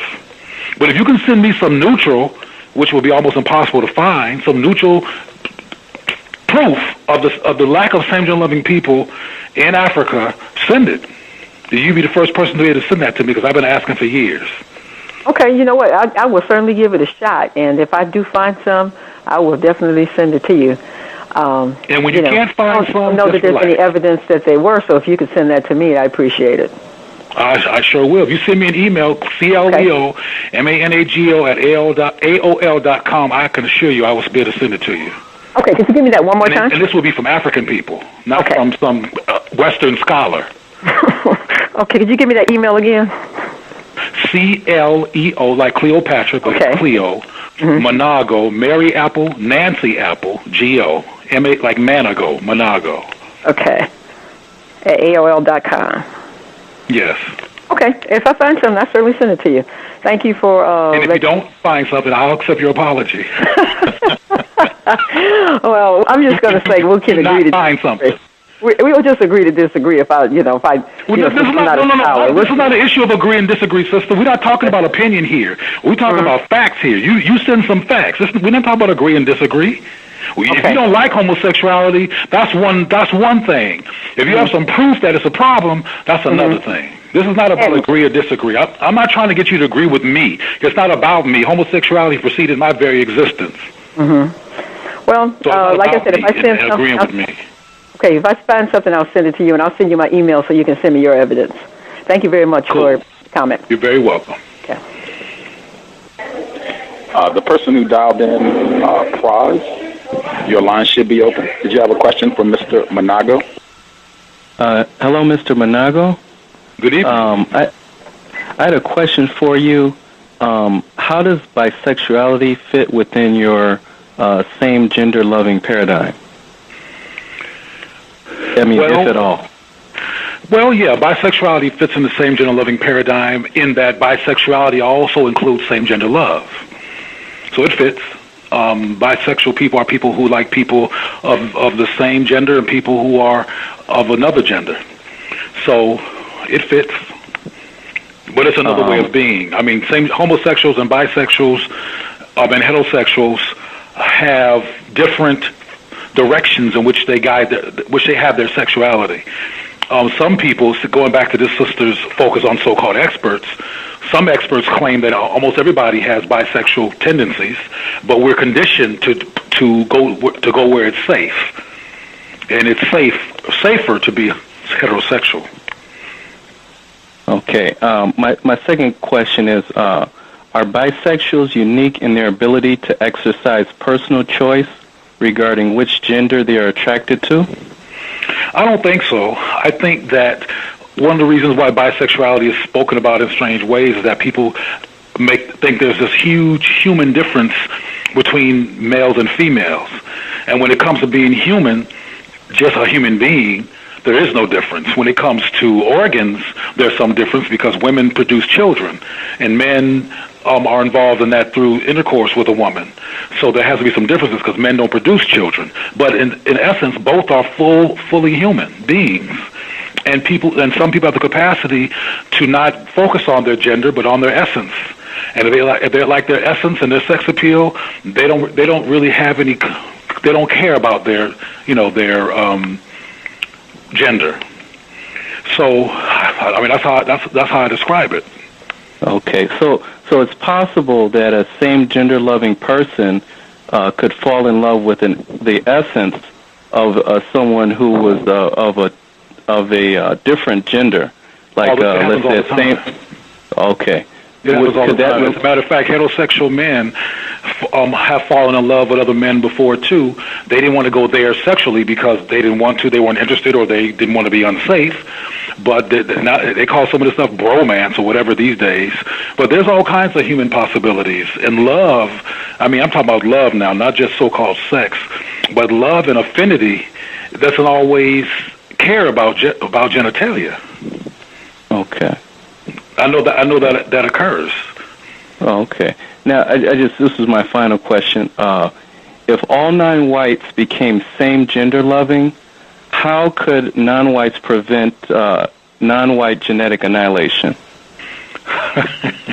Well, I'm not going. I don't mean to sound like a jerk when I answer this question, starting off this way. But that question is like asking, what if black people all became chickens or horses? It's not going to happen. It doesn't exist. I certainly, first of all, I have to reiterate that does not exist. That's a paranoid question, and it doesn't exist. I don't think that nature would allow that to occur. But I will say this: lots of same gender-loving people have children. Lots of same gender-loving people want to produce children. Lots of same gender-loving people have children through sex, and a lot of them adopt these poor, predominantly black children who are abandoned in foster homes. So black people in particular don't have a problem producing children. They're all over the place. Some of them are in foster homes. Matter of fact, black children make up most of the children in foster homes, and they need homes, and many of them never get them, and they wind up being dysfunctional adults in some cases.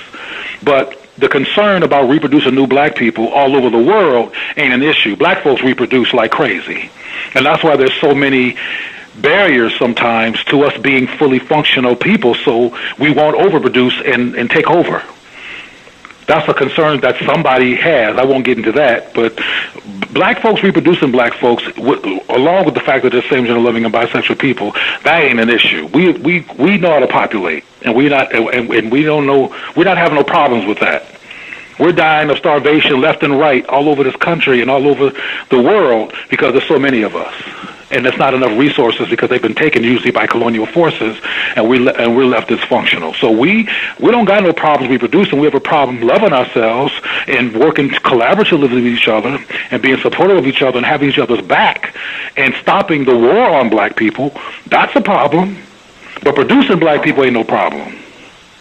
The black communities are full, those that still exist that have not been gentrified. We don't got no problem with that. And I have to reiterate that that's a hypothetical question. That's a paranoid question based on a non-reality that doesn't exist and is not even in fear of existing. But I was just asking the question just out of curiosity and just wanting to know more because I admit I'm ignorant about this particular issue, but it was based on kind of reversing Dr. Francis Crest's theory. Brother, people always ask that.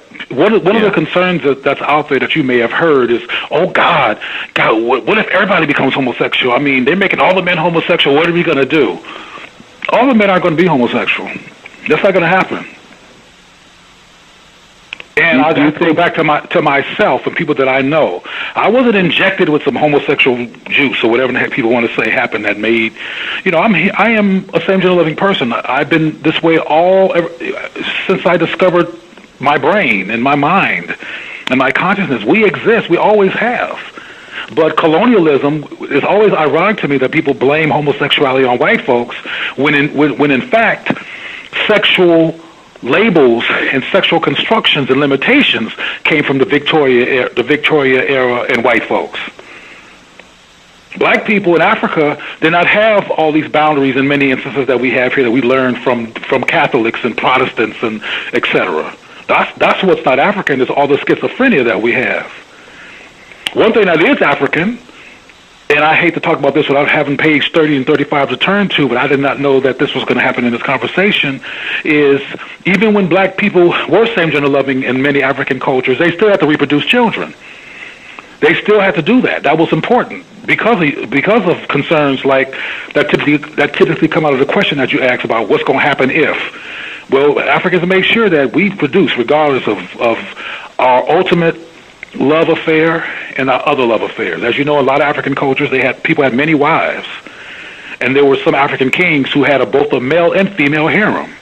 One of the people that you might want to look up, since that sister was talking about history, is Kabaka Mwanga of Buganda, which is now called Uganda.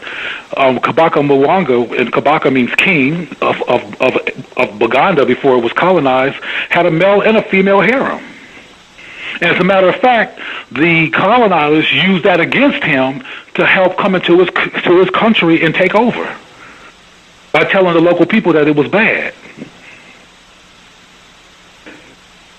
And Kabaka is spelled Kabaka, and Mwanga is spelled Mwanga, in case people want to take advantage of the internet and do their own research. And there's 3 Kabaka Mwangas, so don't get confused. He was the last one who fought against the colonizers to keep his country intact. And he was bisexual, as the Europeans call it. He probably just called himself Kabaka. Mm-hmm. If you fell in love with the essence of a woman, would you still consider yourself same-gender loving? Well, let me tell you something about me. I'm a strategist, and the same-gender loving movement is a context that intends to restore black folks who are homosexual and bisexual into self-love and acceptance as black people who are homosexual and bisexual. And it's a way to make us less complacent about how we identify and to be actively involved in how we show up in the world instead of just depending on white gayness to be who we are. So I identify as SGL because that's who I am at this point, but I also look at myself as somebody who goes beyond SGL and who's more than any one thing. I could fall in love with a woman, I guess. I mean, it hasn't happened too often, but I'm not resistant to that.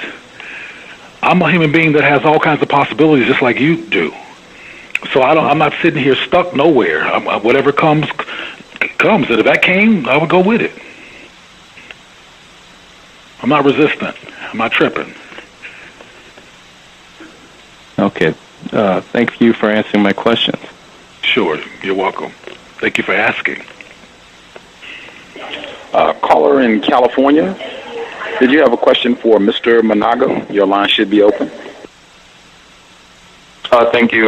Good evening, Gus and Cleo and the callers and Justice. So yeah, Cleo, you said that you agreed, like, just completely with the definition of white supremacy, racism as a global system. Is that right? Say that again. I'm sorry. What was the question? With Gus's do I agree that white supremacy is? Do I agree that with Gus that white supremacy is a global and disruptive system? Yes. Not this. Well, yeah, you agreed with the definition. I have no challenge with the definition. No. Right on. So I mean, it seems like it's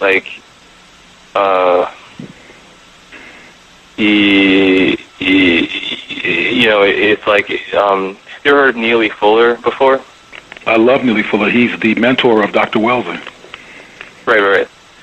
So I mean, I like the way he takes the direction he takes that is that it's the biggest problem that he wants to focus on, and secondary problems would be kind of like if you have like a leaky roof, because your roof. Because the shingles need to be replaced, but you keep on just fixing one leak and your roof is like rotting away. You just keep on fixing one little spot, you want to attack the problem, the big problem. So like, I don't know, you have an interesting kind of perspective on the issue, but I kind of feel like you kind of throw away the main argument when you argue for something like your sexual nature or something like it's something that you don't really need to argue for. So I'm just wondering. Well, I'm not arguing for it. I mean, let's be real clear. I was invited to be on this show to talk about GLAAD and the Roland Martin issue, and my perspective of GLAAD being racist and attacking black men. I don't mind talking about anything that the community wants to talk about, but that's why I came. I'm not interested in spending my time constantly defending my sexuality, but people bring it up, and I'm willing to address it. And I have no problem addressing it, but I'm not obsessed with addressing it. People are obsessed with addressing it. That's why they ask me about it. Most of the calls that have come on this program have been about this issue. That's not by my design. The community has questions. So I'm not obsessed. I'm not a gay rights activist. I'm not even involved in the gay culture and the gay rights stuff. I do provide safe space for same-gender-loving people because they need it, because they're suffering as a result of not having it. But that's not my obsession. My obsession is the restoration and the mental health of black people, and guiding black people towards self-protection and love to each other, and having each other's back, and making sure that we are constructive and strategic, black-affirming people in the presence of black people, particularly our children. I don't talk about homosexuality with children. I was almost shocked tonight when I spoke to a 12-year-old. I typically wouldn't do that, but she was one of the people who called and chimed in with that question. So that we're talking about this issue is not because I wanted to necessarily. I don't mind, but it's not my doing. Okay.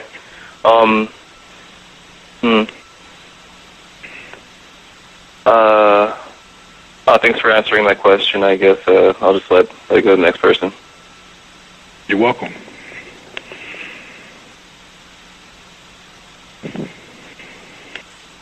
Context of white supremacy. If there are other folks who are on the talk shoe line, if you have a question, it's *8. And if you're on the free HD line, it's *6. I know one question I definitely wanted to get in, and you touched on it. I don't recall which response it was to, but you were talking about there are gargantuan numbers of black children in foster care. Yeah. And that many, I'm not sure if you said these are white gay people or same-gender loving people, but they are doing a lot of adopting of these black children. And I just wanted to get your thoughts. We've had Mr. Terry Kelleher. He's a white man, admitted racist, and also admitted homosexual, and he adopted a black male child from the womb. And I was just curious about your thoughts on white gay people adopting black children, particularly given what you shared about the white homosexual agenda being rife with racism, white supremacy. Oh, God. My first reaction to that is great sadness. Oh, man. Anyway, this is my perspective, and this is a complex issue. It's simple to me, but it's complex to articulate. Simply, we need to get busy and start being more responsible for black people, caring about black people, thoughtful about black people, critically thinking about whether what we're doing is helpful or destructive to black people, and actively, collectively get involved in being loyal to the health and wellness and well-being and the sustainability of black people. That's what we all should be doing, number one, because that will stop all these babies being born because somebody had sex, which often makes it ironic to me when I hear about black people talking about this reproduction stuff, when we have all these abandoned children in droves who are particularly black in this country. But getting back to your question, I don't like it at all that a black child in racist America is raised by somebody white. No, I don't like that. And what you just described by some white man who's admittedly racist, whether he's homosexual or not, let me be clear, I'm not focused on the homosexual issue, but a lot of homosexuals adopt because they don't want to have sex to have a child, and there's a lot of available black children. So they're taking advantage of black dysfunction, and I don't like it. I have a lot of pain about that, about these children being abandoned and being adopted into white situations, and in too many cases they wind up being Trojan horses against black viability. Now I couldn't say that's true in every case. I haven't researched every case, but I've seen. I was at the airport. I forgot which airport it was. I fly a lot. I was at some airport recently where I saw this was a heterosexual white couple with a black child, and he had blonde hair, dyed blonde hair. He must have been 13 or something. He had dyed blonde hair, and it was clear he wanted to be white. And it was clear that his white parents didn't have the vision or consciousness to stop him from being attacked internally as a black person.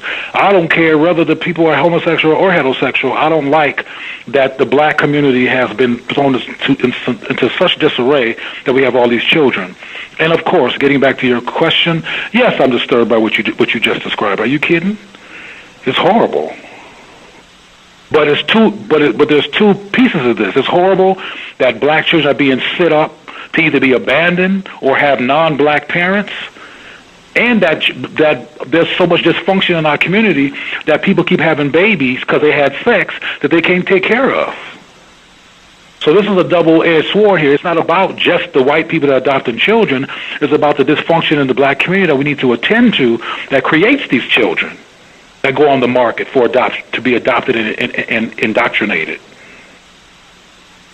We got some work to do instead of looking upside the head of white folks who are adopting them.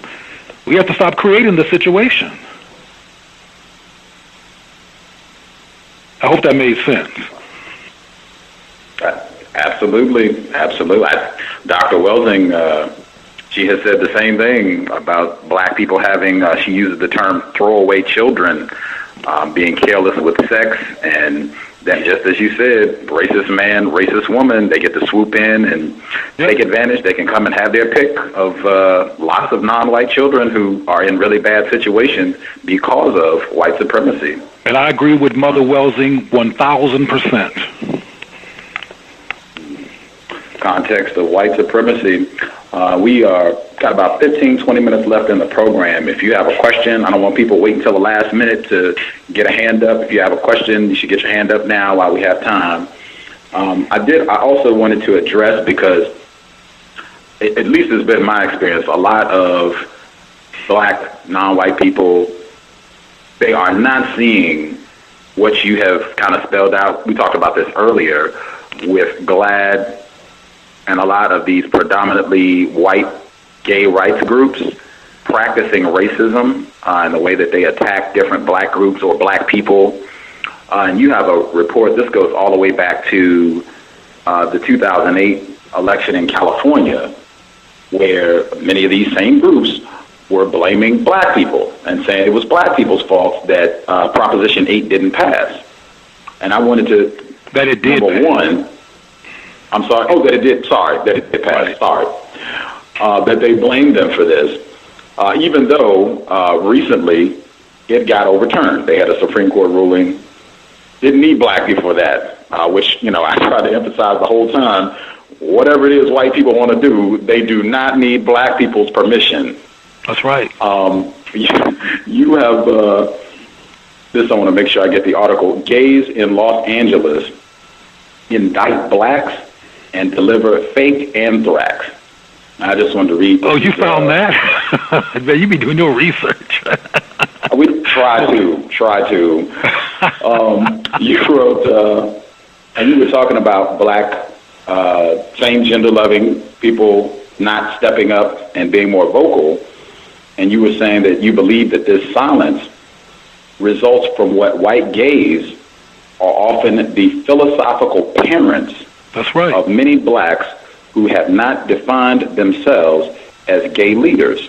That's right. The black gay movement doesn't look like a black gay community, the black gay movement doesn't look like a black community affirming movement, but instead like a group of co-opted black folks running behind a white homosexual agenda.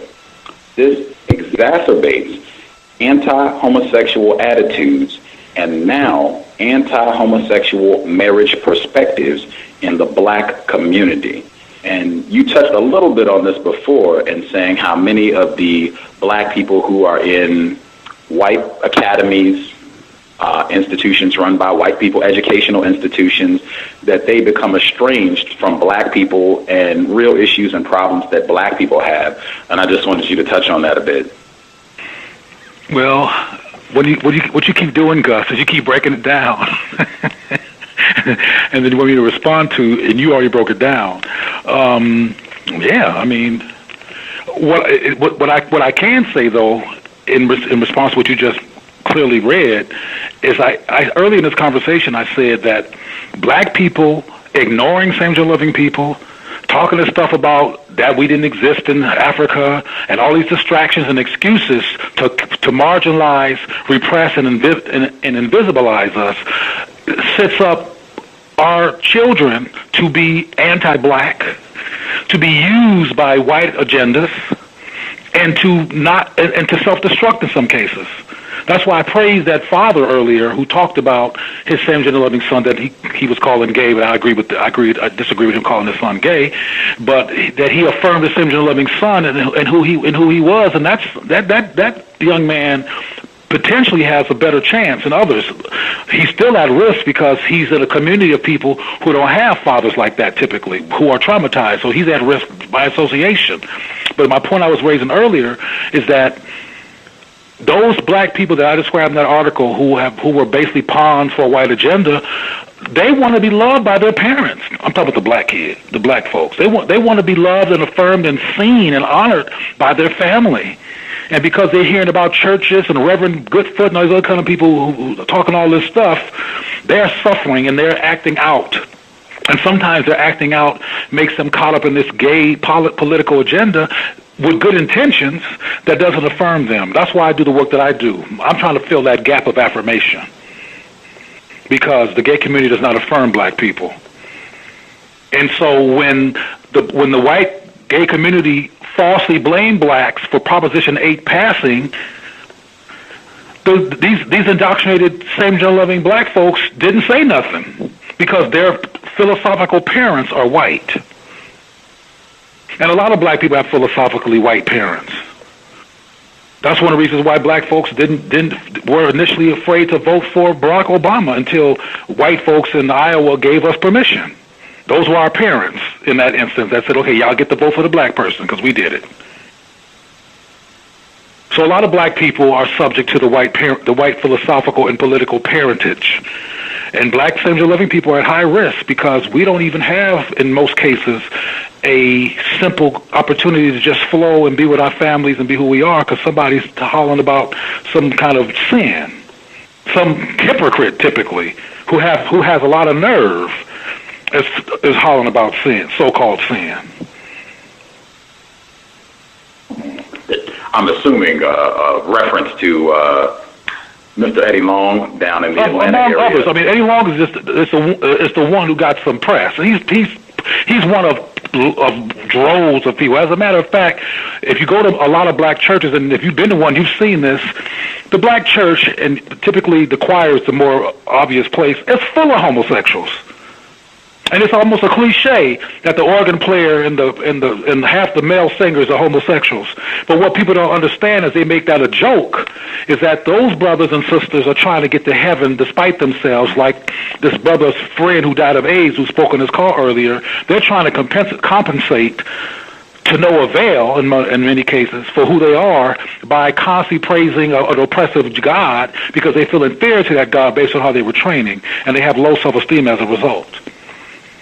This is a sit-up for self-destruction and dysfunction in the black community. That's why, again, we can't resolve the HIV/AIDS issue because we're so disoriented with all this mythology, including the N-word that has us re-traumatize each other every day when we use that word that came from oppression on each other all the time, which happens at epidemic proportions in black people in music, film, every place. We got to stop doing that stuff. My sexuality ain't the problem. That's the worst. I mean, that's the least of our problems. Because as a same-gender living black man, and most of the men I know are the same way. We're very responsible. We love our community. We want our community.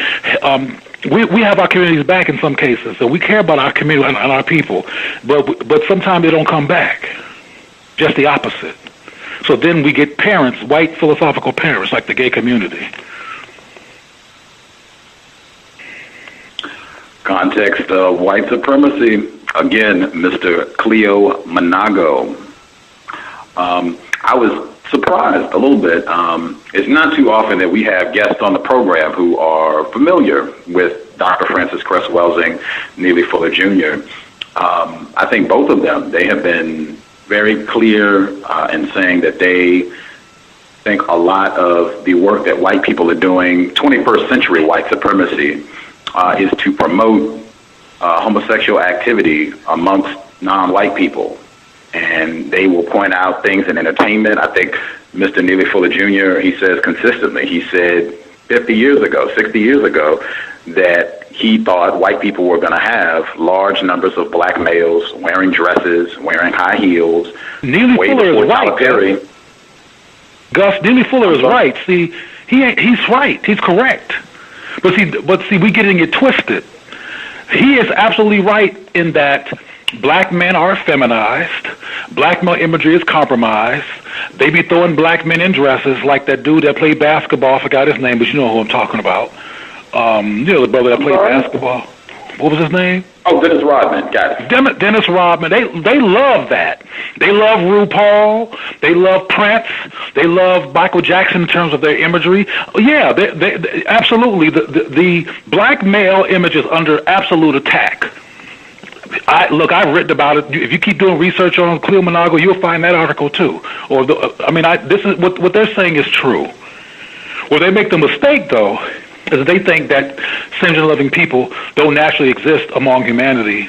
And I'm not feminized. I'm not particularly feminine, and I'm not against feminized men. I don't have no hyper-patriarchal obsessions, hyper-patriarchal defensiveness. If you go to Africa, as a matter of fact, because they don't have the Greco-Roman, in some cases, the Greco-Roman muscle-bound, delusional stuff that a lot of brothers have here to show their masculinity.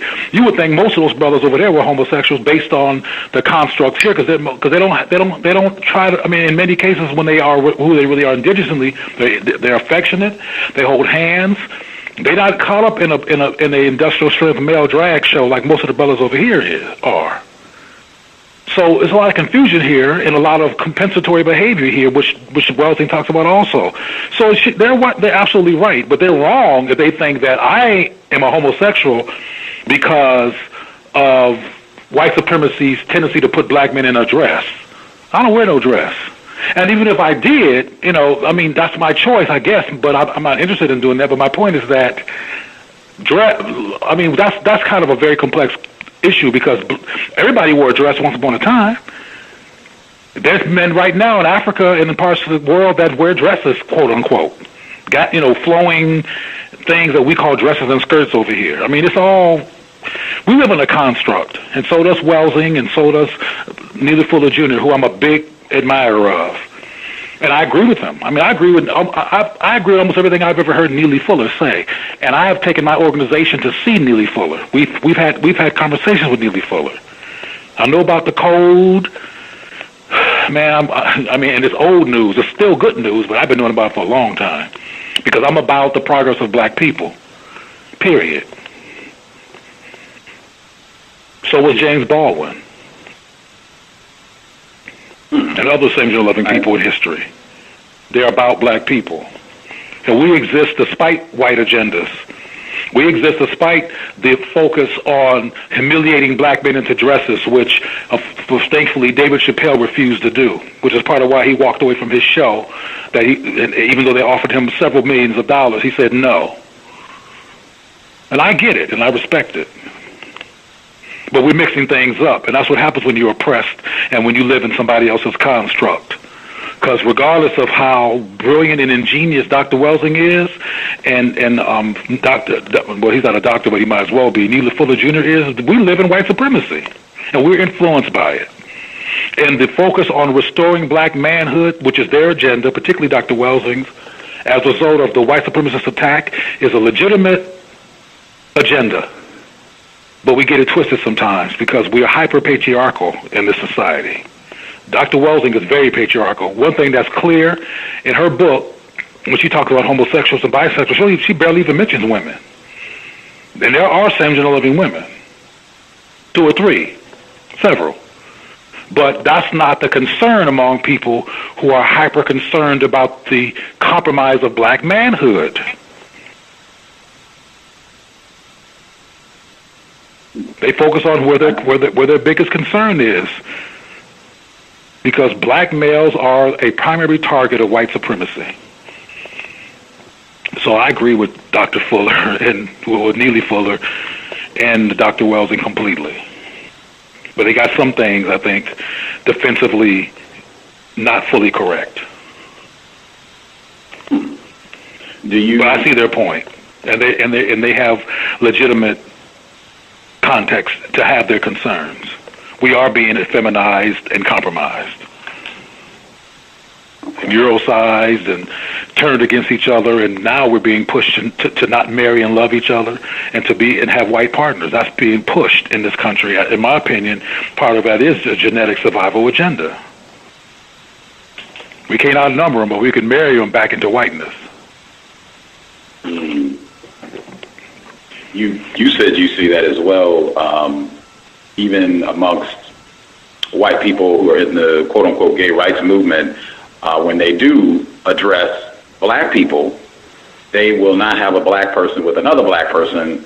They have a black person with a white person. Almost all the time.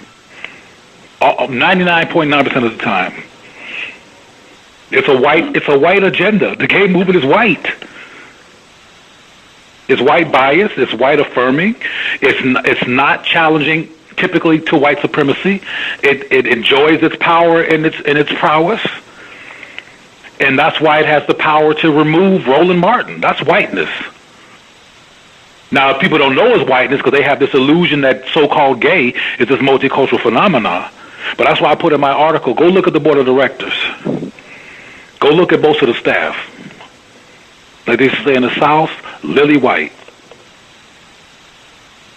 And you have black people supporting that because they have white philosophical parents, because they don't have enough black parents philosophically who love them as they are.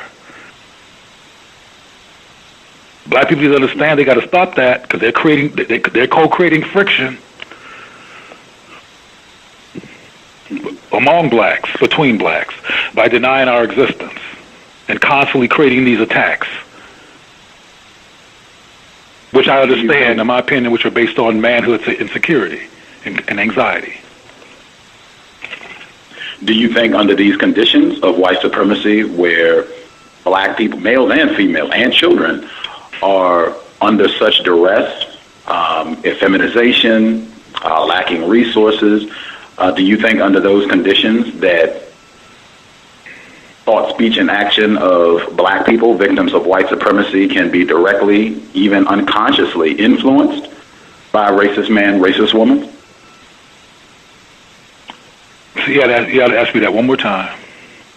Do you think under a system of white supremacy that, given what we've agreed on, black males being subject to this campaign of effeminization and all of the chaos between black male and black female relationships and putting black men and black males in a dress, do you think that under those conditions, the thoughts, speech, and action of black people, victims of racism, can be consciously and or unconsciously influenced by racist man, racist woman? Yes. Yes. Do you think homosexual behavior or same gender loving behavior, do you think that it's possible that could be a product of a racist white supremacist environment? Well, I'm glad you asked that. I think that same gender love occurs. Listen to me closely, and this might cause some controversy in the community I'm a part of. But you asked, and I have to answer the question honestly. I know and believe in my soul, from research and organic experience, that same-gender-loving people exist regardless. In Asia, ancient Asia, Africa, all over the place, regardless. I also think that sexual confusion occurs as a result of white supremacy. I also think that the disruption of people just simply developing is disrupted, including sexually in some cases, by a white supremacist agenda. Yes, I think that white supremacy can impact decisions that people make, ultimately, including sexual decisions in some cases, absolutely. With brothers in prison. Some of those brothers, for example, go to prison heterosexual. And they wind up spending their life with men and wind up having sex. Falling in love, too. Because the human experience is very interesting under certain circumstances. And most of the people, half that population is black men. So yes, I think white supremacy does create circumstances that can lead to black male involvement in homosexuality that possibly wouldn't otherwise occur. And I think that there's a lot of men who are heterosexual. I'm sorry, I don't mean a lot. Let me take that back. I don't mean a lot. I think there's a number of heterosexual men who are not really heterosexual men, who are living heterosexual lives or trying their best, and with women and children who are not really heterosexuals, who are really homosexual or bisexual, who they're not really who they really are because they want to be safe. That happens too. And that desperate clinging to a heterosexual life and a heterosexual appearance is also connected to white supremacy. Because King James and all of them, or recent interpretations of King James, etc., says, "Thou shalt not lay with a man as thou with a woman," etc. So there's some men who act, and some women who are living their lives heterosexually artificially. That occurs too. In the Nation of Islam, all over the place. I've spoken to people from all over the place, men and women who are really at same gender loving or SGL, who have chosen to live a heterosexual, quote unquote, as they use the word, lifestyle to be safe and to not lose everything, sometimes including the love of their family. So if we're going to talk about the side effects of white supremacy, let's talk about all the side effects. If that's true, white supremacy can generate enormous confusion in all areas of people activity and the thought, speech, and actions of black people, males and females and children. Given that and what we've shared, it would make sense then for black people if they had, I would say, a high level of suspicion, particularly given what you said about the prison situation and what's happening there. I think that is certainly under the control of white people, and globally, particularly when I look and see what's happening the continent of Africa, where white people are going there and fussing at different leaders in different so-called black countries on the continent of Africa. Zimbabwe, Robert Mugabe, I feel like they got an article every day castigating him, and what's going on in Uganda and different places where they do not support same gender loving or homosexual activity. Which usually is a Christian reaction. Let's be clear. I want to make sure, because when you talk about Robert Mugabe, who's a Roman Catholic, when you talk about what's happening in Uganda, which is Scott Lively, who's white and a right-wing Christian. He's been on the program. He's been on your okay, so then you know what I'm talking about. So I want to be clear to your listeners that much of the contemporary anti-homosexual behavior in Africa is driven by white folks. Let's be clear. And what's also being driven by white folks, and I agree with what you just said as well in this regard, is the emphasis on gay identity in Africa and gay rights in Africa. That's white folks running that too. They're running both sides. Since they're running both... Oh, I'm sorry, go ahead. When people have this critique of what the gays are doing, which I don't agree with, by the way, with what the gays are doing over in Africa to push gay rights, they don't talk about it with the same level of fervor. The white heterosexual, anti-homosexual influence that's Euro-Christian religion-based that's happening in Uganda, Ghana, and Zimbabwe under a Roman Catholic black leader named Robert Mugabe, who put white folks out. You know about that too, right? Yes, sir. That's another reason why they're mad at him. So they're trying to find all kinds of reasons to get Robert Mugabe, because he told white folks to leave and they wouldn't leave, and he said, yes, you will. So it's a mixed bag. When you're dealing with human beings under the context of white supremacy, of course it's a mixed bag, because all of us are trying to be human. Here comes the monster of white supremacy, messing everything up and making folks confused. But I don't agree at all with white folks, white homosexuals going to Africa telling them what to do. But I don't agree with Scott Lively either. at all. He's an evil person.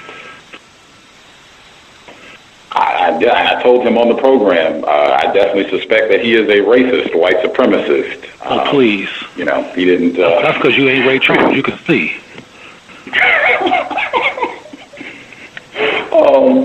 I will check caller in Massachusetts. Did you have a quick question before we wrap things up? Caller in Massachusetts. Hey, guys. Yeah, I just wanted to tell the caller, just take care of yourself, man. And, yeah, that was good, that you came in here, speak your mind. People are listening. And, things like that, man, homosexuality and so on. One day when we out of this system, our people gonna, have to study things like that and see what's going on, man. So then, we just gonna be confused. But just take care of yourself, man. And I didn't see no hate here. It was everybody was respectful, and thanks for coming to the show, man. Thank you for your affirmation. I appreciate it. Appreciate and I want to call. Oh, I'm sorry. Go ahead. I was going to be real quickly say, inspired by what that brother said, if the black community, if people in the black community ever got crazy enough to want to denounce or get rid of me because I'm a same-gender loving person, that would be so stupid. Because I am a 24/7 ally and defender and fighter for my community. And I don't think it's going to happen, but it would be ridiculous. I say that to people who are thinking thoughts like that, possibly. You got some heterosexual people that would never fight for you like I do.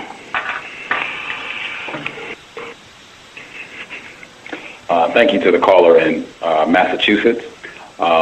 Before we wrapped up, I wanted to ask, one of the people wrote in, why is it difficult for you to talk about same-gender loving or homosexual activity with younger children? That was a question to me? Yes, sir. Okay. Because I don't want to influence children in one way or the other. And regardless of the sexuality issues, sex is a deep issue that I think parents should be involved in, and they should approve of the people who get to talk to their children about sex. Anybody shouldn't get to do that with a child. So I have to be respectful of that a child has parents, and I just don't feel like I would never have gotten into any explicit sexuality discussion with a child. I don't think it's right. I just don't think it's appropriate. Now, if a parent, which has happened in my career more than once, gives me permission to do it, I'll do it. And to be clear, the conversation would be simply one that asks them, similar to what I did on the radio, which is how do you feel, and what is your perspective, and what kind of feelings do you have, and what kind of attractions do you have, and how do you feel about your attractions. It would never be a leading conversation on trying to make them one thing or the other. It would be a critical thinking, triggering discussion to help them locate who they really are. But I wouldn't do that without a parent or guardian's permission to do that. And I have done that, but it was with permission. Okay, right on. The caller, the male who called in first, was talking about his child. He said his young child was gay. I just wanted to double check to see if he had anything he wanted to share before we wrapped up. Cool. Are you there, sir? I thought I got your line. The caller in the D.C. area.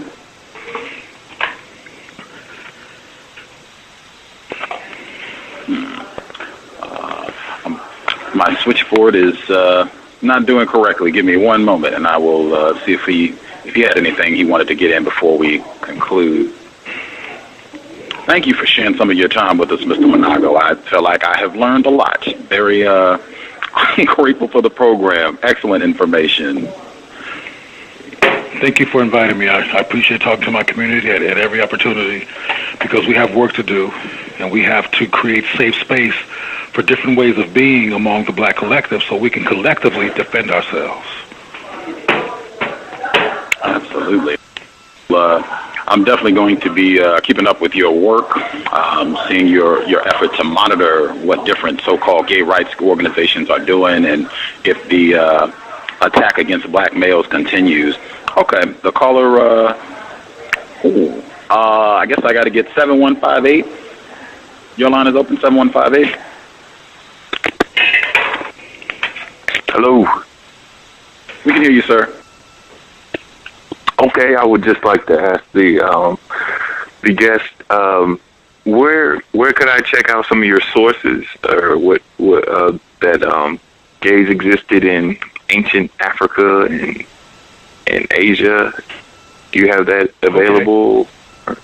Well, I have to just I'll respond to that, but there were no gays in ancient Africa or Asia, because the term gay only was created in the late 70s, the late 60s, early 70s. People were homosexuals, etc. There were no gays. That white people created that in the late 60s.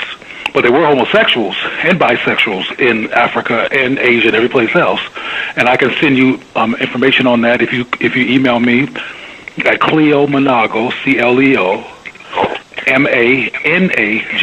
which you might be able to find on Gus's website, my name properly spelled, at AOL.com. Okay, and okay, I appreciate that. No problem. Thank you. Sure. And the caller in D.C., like I thought I lost him. I think he's still there. The caller in D.C., did you have anything you wanted to get in? Your line should be open, sir. Yes, can you hear me, Gus? Yes, sir. I think one of the things that I agree with the guest is that we waste a lot of time really not trying to love our kids no matter what their sexuality is. And I've had a lot of friends, just like one of the other guys called, I had friends in my neighborhood that were gay, and they really lashed out. I had one friend from Cleveland, and his mother didn't accept what he did, so when he came to D.C., he did a lot of drugs, he ran through a lot of clubs, he dated a lot of guys who went to jail, and, we really became good friends, and he used to go backwards and forwards to church as well, and he really had a lot of problems, and when his mother died, he took it real hard. And then I noticed a lot of other guys, were dying from AIDS because a lot of their family didn't accept their lifestyle. And that's one of the things I tried to make sure with my son is that I accepted him and I shared all this information with him to keep him from making a lot of the same mistakes. And I think as in the black community, we have a lot of problems. And the last thing we can't do is start discriminating against each other because of sex. So I think that's all that I wanted to put in, my 2 cents. Thank you. Thank you, caller in D.C. I might try to follow up with you after the program. Might be interesting if you would be interested in sharing what happened with your child and how you all are dealing with that. That might be interesting to share on the program if you would be interested. Oh, that's we can no talk problem. about that offline. Yeah, that's no problem. You can give me a call. I don't have a problem. Okay. Appreciate it, sir. All righty. Thank you, everybody, for the questions. Mr. Manago, thoroughly enjoyed it. We definitely would love to have you back on the program if you would be willing to share a bit more of your time with us down the road. Please keep up the excellent work calling out these racist folks, these different gay rights organizations. And, I hope people will investigate your work with Black Men's Xchange, as well as the African American Advocacy Support Services and Survival Institute. Thank you again for sharing some of your time with us, Mr. Manago. Oh, I don't think we lost him. I'm at a conundrum. One, I'm tired. We've done a long day, and two, we did our 2 hours. I don't feel like bothering Mr. Manago again, but I will see if we can get him back on the program down the road. Woo. We will take a quick commercial break and come back briefly to wrap things up. We will be on again tomorrow evening, 8 p.m. Eastern, 5 p.m. Pacific. Big B Kel, I think listeners are familiar with his YouTube channel. He has a lot of videos that directly address racism, white supremacy, constructive info. He'll be here tomorrow evening, 8 p.m. Eastern, 5 p.m. Pacific. Quick commercial break, and we will be right back to wrap things up. Context of White Supremacy.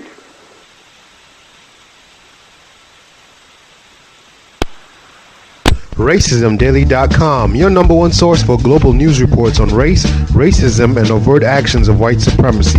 From Asia to the Americas to Europe to Australia to Africa, racism is not a thing of the past, it is our current reality. Be informed, be globally informed. You should be the first to know. RacismDaily.com, RacismDaily.com, RacismDaily.com.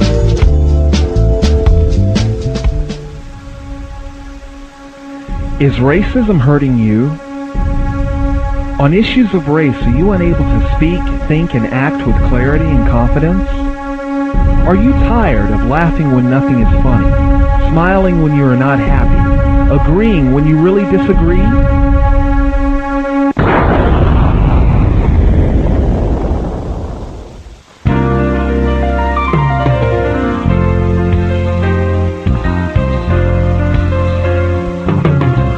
At counterracism.com, you can learn specific strategies and techniques to counter the behaviors of the people who practice racism in all areas of activity, using words correctly, following counter-racist logic, even counter-racist science projects designed to reveal what racism is, how it works, and how to counter it.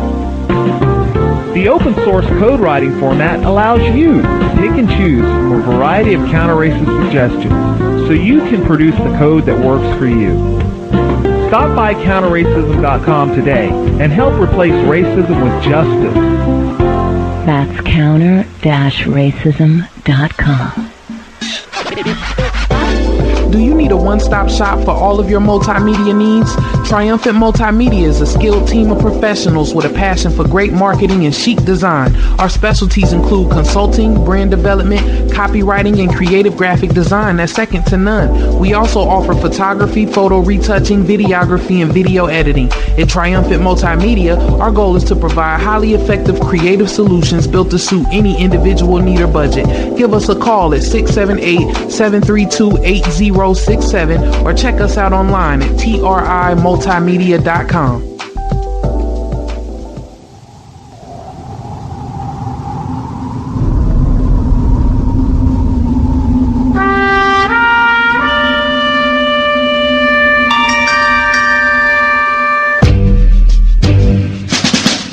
Hi everyone, welcome. This is Justice with the C.O.W.S radio program. If you want to learn about, understand, and counter racism, white supremacy, be sure not to miss a C.O.W.S episode. We keep them jammed, packed with constructive information to sharpen your use of words to help eliminate the system of racism, white supremacy, ASAP. Also, to be able to invest in my counter-racist efforts, co-hosting the C.O.W.S radio program, please visit my blog, justdojustice.blogspot.com.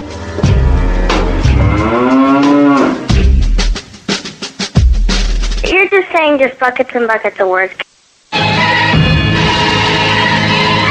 Yo, this is Wade, one half of the Black Twins, and I want y'all to check something out. Our latest project, Double Consciousness, the Mixed Message. This will be dropping October 2nd, 2011, featuring various audio from Umar Abdullah Johnson and Dr. Ken Baum, just to name a few. You can download this at www.gagmusicroom.bandcamp.com and at stlouismixtapes.com. That's STLmixtapes.com. Replace white supremacy with justice now. This mixtape is only for victims of racism, white supremacy. Context of White Supremacy. I am exhausted. This is our fifth broadcast since Saturday. Very tired. Not that I'm looking for any sympathy, compassion for anyone. I'm certain that there are victims of white supremacy who have had a tougher 48 hours than Gus. More than anything, just for folks who are out there trying to work against racism, white supremacy, just trying to be constructive, solve problems. Certainly you will get tired, be a little weary. System is designed to wear black people down, really to wear us out. Just try to take the best care of yourself as you can. Do not get discouraged. I think Dr. Welsing, she says that all the time. Be not discouraged. Be not discouraged. Get your rest and just continue to stay on the grind, because white people have no intention of stopping their system of terrorism. With that, I will double check. I see a hand from Mr. Scotty Reed, Black Talk Radio Network founder. Mr. Scotty Reed, good to hear from you. Oh, greetings, Gus. Good to hear from you, sir. I just had to call in. That was one of the most engaging programs. I mean, I didn't even want to leave from the computer because I was afraid I was going to miss something. And I've been listening to the cows for a long time, and that was just a really engaging show on a controversial issue in the black community. And I just wanted to say, before you closed out the show, something that I said on the program the other night is that if it ever comes down to it, and I would amend what I said, but what I said was, if it ever comes down to a situation of ethnic cleansing like we seen going on in Libya, like we seen going on in other parts of the world of non-white people being brutally murdered, we're going to need all hands on deck. And so I just feel like that whatever uncomfortableness we may have towards same gender loving people or whatever name you want to call them, that's the least of our problems. And I just have to say something that you have always said on this program: the problem is white people, and that's it. Thank you. Oh, thank you. I agree 1,000%. The problem is white people. I definitely would. I would just sound clip what Mr. Manago said. I don't know if I'd heard anyone put it the way he did, where he was talking about how, I guess, a lot of same gender loving or homosexual black males or black people, period, that they end up being more white identified. He was saying the queer studies and being in the white academy under white supremacy, that's just what is going to happen, which makes logical sense. Yeah, that is interesting. I would be curious if things did go that route. If that, maybe we can ask him that when he comes back to the program. If that does happen, does he think that would impair some of our black people's ability to fight against racist man and racist woman? But yeah, I hope we can have him back on the program. Very interesting. I learned quite a bit. Gus, I had a question. Yes, sir. I've been reading the compensatory codified, counter-racist codified word guide, and in relation, I know that when we're talking to white people, we are always to be codified. And, there's specifications of what words we should use and shouldn't use. How do we balance that with his self-definition of the word same-gender loving? Because I'm not sure do I use the term that he uses, or do I avoid a term? Yeah, it's kind of like I'm just not sure when I should have the codified approach, because if I said to him so-called homosexual or so-called same gender loving, I think that just by me saying that, it would probably put a slant on my question that he would probably take offense to and may not even answer the question. He may have an emotional reaction to me putting the so-called there. But under codified word guide, we should say so-called.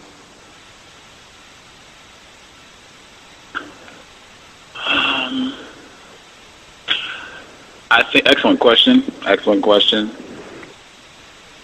I think a big part of codification, and I think Mr. Fuller touched on some of this on his visit to the program last week, codification being about the best way to get something done.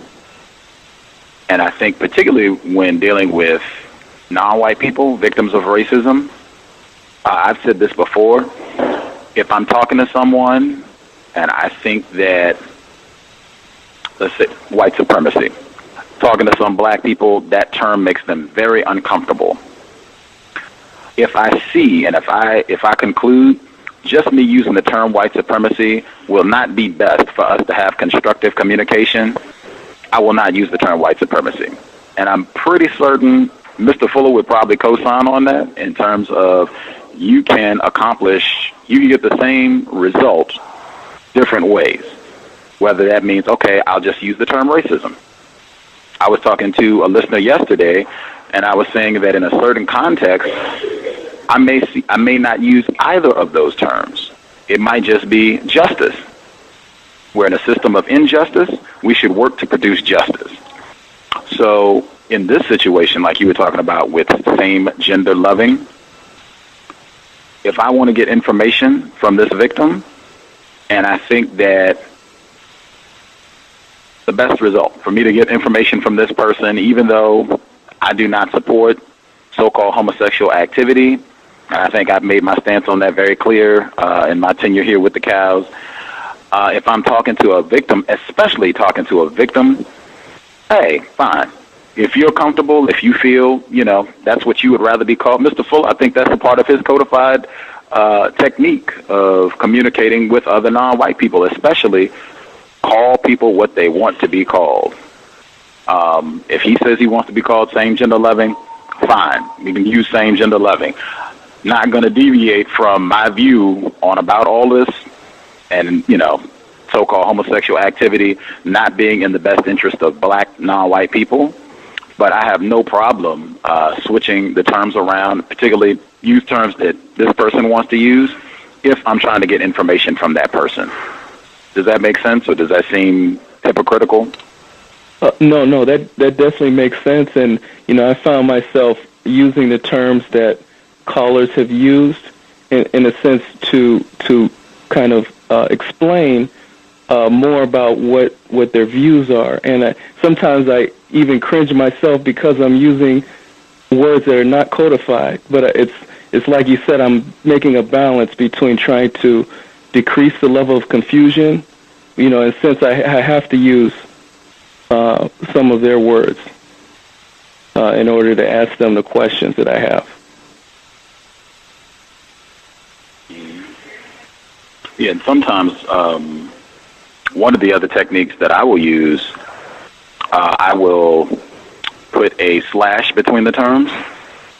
Like if they're really insistent on white privilege, okay, it'll be white privilege, white supremacy.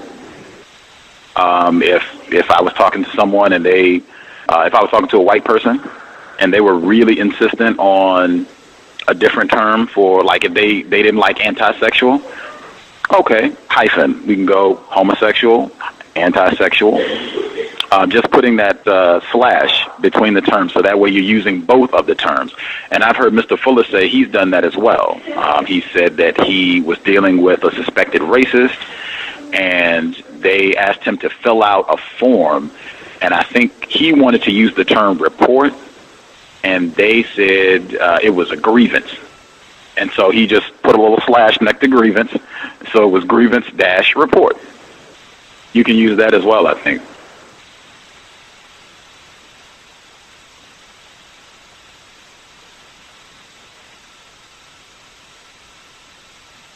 Okay. That's just my view. That might be something if you want to call Mr. Fuller and ask him about the use of words, and when people have different terms or different definitions codified, just meaning the best way of getting things done. Ask him his view, because I might be wrong, or he might have a better strategy for getting things done. But I am a lot more willing to change terms and try to meet a person where they are if it's a non-white person.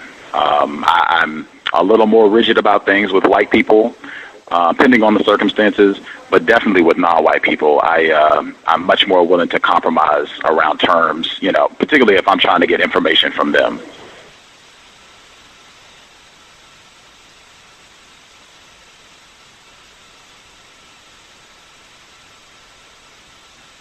I do feel that he made a sincere effort to answer all of our questions. I think some things were a little bit confusing to me as a non-white person. But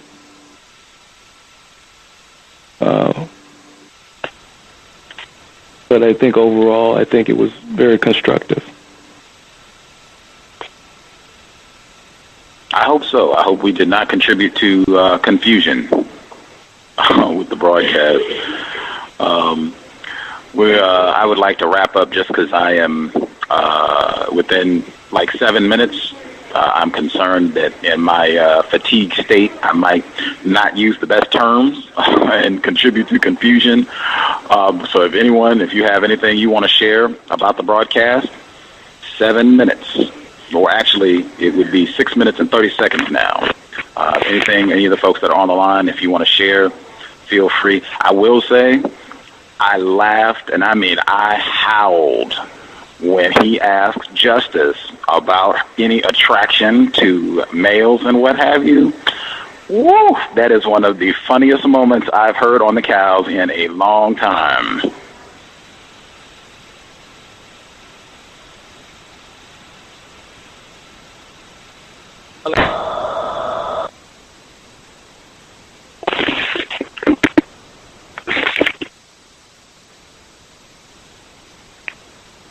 Or if nobody has anything they want to share on the broadcast, that's fine too. I'm all down for concluding. Either way, we 5 minutes and about 30 seconds. Caller in DC, your line is open. Praj, your line is open.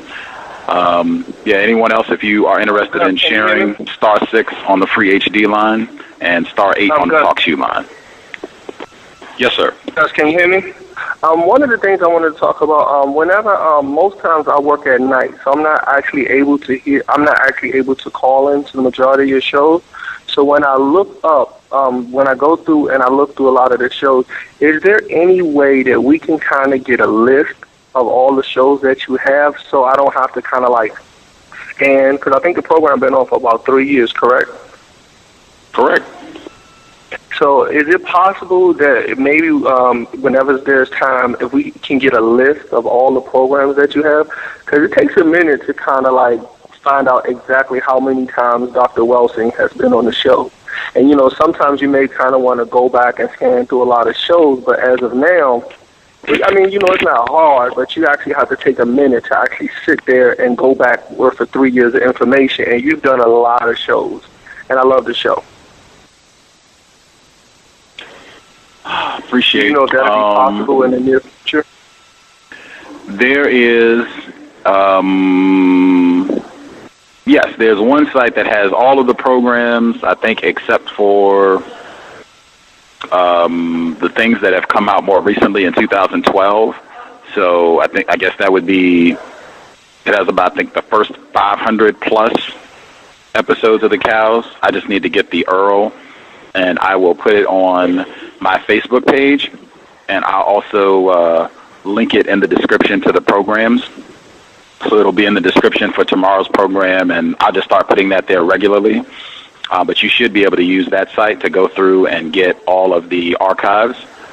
And I will try to get another separate site, so there'll be more than one place where the whole archive will be easily accessible, and you can see all of the programs and download or listen to them online. And one of the other things that I wanted to talk about that I don't think the guests talked about too, there's a lot of predatory things that goes on within the gay community. And what I mean by that, you know how it was that you have older men that go after young guys? And one of the things I had to deal with my son was that they had a lot of older men that actually will hunt down younger guys and, you know, try to have their way with them. And I think that's something that he didn't necessarily talk about. Because in DC, the AIDS virus is so bad that, you know, if you have a child that's gay, you really have to sit down and talk to them. I mean, whether you agree with the lifestyle or not, here in DC, Gus, it is really bad. And if you don't talk to your kids, you pretty much set your kids up to fail here in DC. So that's really something that people need to think about, you know, when you have an opinion about it, that it's really bad, that if you do not talk about your kids about it, you set them up to fail. So. Can I be heard? Yes, sir, Mr. Reed. I would just add on to what the caller said that, I mean, even if your child is not gay and is heterosexual, you need to have that talk with them. Because, and I think, what's her name? I've mentioned it before. The Bob Johnson's wife, I can't remember her name. It might be Sheila Johnson, but she is the co-creator of BET before they sold it to Viacom. And if you Google it, she talks about how she blames herself and BET for the high rate of AIDS in our community because of the videos they were putting on that was promoting promiscuity to our young girls. And so, I mean, HIV/AIDS is a major problem regardless of your gender identity or persuasion or what you like sexually, and we should talk to our children, period, about the dangers. And I agree 100%.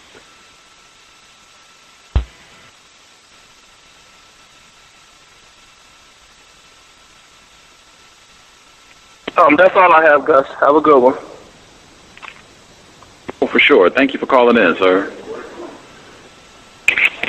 Can I be heard? Yes, sir. Groovy. Yeah, I the other day, a gentleman from male, non-black, non-white, from Brooklyn, usually comes on, has some pretty, you know, but he was talking about Black and Ugly, a clothing, like a black clothing line called Black and Ugly, and I checked it out. Wow, check it out. And pro-black, it's called Black and Ugly. And one of the shirts particularly, it's an American flag, but then like worked into the flag, like in the stripes, in the pattern, it says "Die Bigger." Like in the stripes and the stars, it says "Die Bigger." And then it's very, it's like, you know, you just take out two lines and it says "Die Nigger," you know. I don't know. I just wanted to I just thought that was really interesting, and it's not related, but I just thought, you know, definitely on the topic indirectly. I saw that the website and that specific shirt, the Die Bigger. It caught my attention because back of the bus, he used to have that image, I think, as his Facebook avatar. But it was "Die Nigger." I've seen that image where it said "Die Nigger" with the American flag, but you had to look at it kind of close to see that it spelled out "Die Nigger" on the American flag. And I mean, just think of Dr. Welsing, the anagram, America, I am race. I'm real certain, like, you know, we could wager major money that the "Die Nigger" was out before "Die Bigger." And I suspect some very anti-black, most likely, or I would say directly, indirectly, racist man, racist woman, put that shirt out and just change the one letter so that they can just have a nice little joke. Oh, the dumb niggers, they'll have our shirt on. It'll say "Die Bigger." Ha, ha, ha, it's really "Die Nigger." I'm real certain that's what's going down. So, yeah, thank you for pointing that out, caller. Is that a reference to Biggie Smalls' song? It was... He said something, where he said, black and ugly as ever, however I get Gucci down to the socks. Is that a reference to a Biggie song? And then I was also thinking about Richard Wright's How Bigger Was Born. I don't know if any of the callers. Either one of those would be very affirming in my view. Notorious B.I.G. dying the way he did and as young as he did, a black male, and then Bigger Thomas dying in the electric chair in Richard Wright's book. That would be a cowbell ring too. But dying in the electric chair or being executed. Neither one of those would be very affirming references in my view. Yeah, it's based out of Brooklyn, the clothing line Black and Ugly, and it says that on the site. Like it says you can click on the name, in the site, and it says like, yeah, we're trying to affirm like that, both Black and Ugly. It's like not. It's just some, they